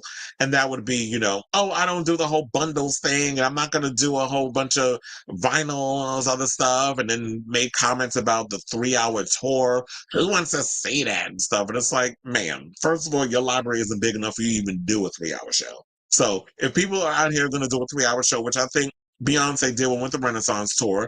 Billy Joel's done long shows. Bruce Springsteen has done 3-hour shows. So it's not just Taylor Swift that's out here doing 3-hour shows. And if Taylor wants to do a 3-hour show and her fans going to sit up in there and eat it up from beginning, middle, and end, that is her business. If you don't want to do a 3-hour show, then that's great. But I do feel like there was some shady shit that Taylor was doing, and I get it. Like, she treats the music business as like it's like some marathon she's running, and she always wants to win, and she always wants to come out on top. And girl, yeah, your album is doing well, but like, give other people the opportunity to be able to navigate and do what needs to be done with their career. You're not the only one that's out here that should be making music. And you know what? I hate the fact also that the record industry plays into that, because I understand the record industry is where it is right now. And there's a handful of artists that they know they're guaranteed to make profit off of, like a Taylor Swift. So they're going to, you know, fully back her and pull whatever stunt they need to put. Like recently I heard what Taylor did was she released live versions of songs that she's been touring, that she's performing on the new revamped version, the Eras tour, for her fans to purchase from the Tortured Poets Department.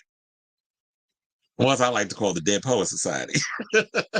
So I get that she's pulling all these little stunts and shows, whatever, and constantly feeding the beast, in the words of Kim Petras. Speaking of which, when I read that article from GQ, they pointed out Kim Petras's last tour. That it was a disaster because they had her in arenas doing that last tour. First of all, I like Kim Petras's music. She has a lot of songs. She is not an arena artist. Kim Petras should have been doing Radio City. Kim Petras should have been doing smaller venues.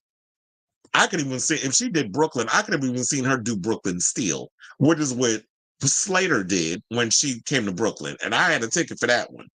She went to Brooklyn Steel, and her stage was intimate and it was good, and the place was packed. Speaking of which, I'm looking forward to some new music from Slater. But I need her to, like, if she's going to do another show, I know that she's still on the rise, but I need a little more. Like, she need backup singers and not backup singers. She need backup dancers. You don't need no singers. She could do like she did with the last show and have the DJ up there and she would sing to the track. Speaking of which, did y'all hear the new song? Because I brought up Eminem earlier. Did y'all hear the new remix for 360 with Charlie XCX and Robin? Bitch, that song gave me my life. I cannot wait for this new Charlie XCX album. You know, I'm still worried because she's doing an arena tour. I hope it does well. I know she's going to kill it at Madison Square Garden, but I am a little worried about the full situation. I feel like that they're going to be in the same situation as Kim Petras was with this last tour that she did. So Slater said her next album is going to be similar to her first mixtape from 29. It seems like everybody jumping on the hyper pop bandwagon. Shit, I should do a hyper pop's album. Look, I know I don't have the best voice in the world. Who does these days, right? I could take couple of voice lessons, hook up with some producers and some writers. Like, let's get to work. I put out my very own hyper pop album. And shout out to Cakes the Killer, who also put out a mix, a house mix. I think it's a Pride mix. I saw that on Apple Music.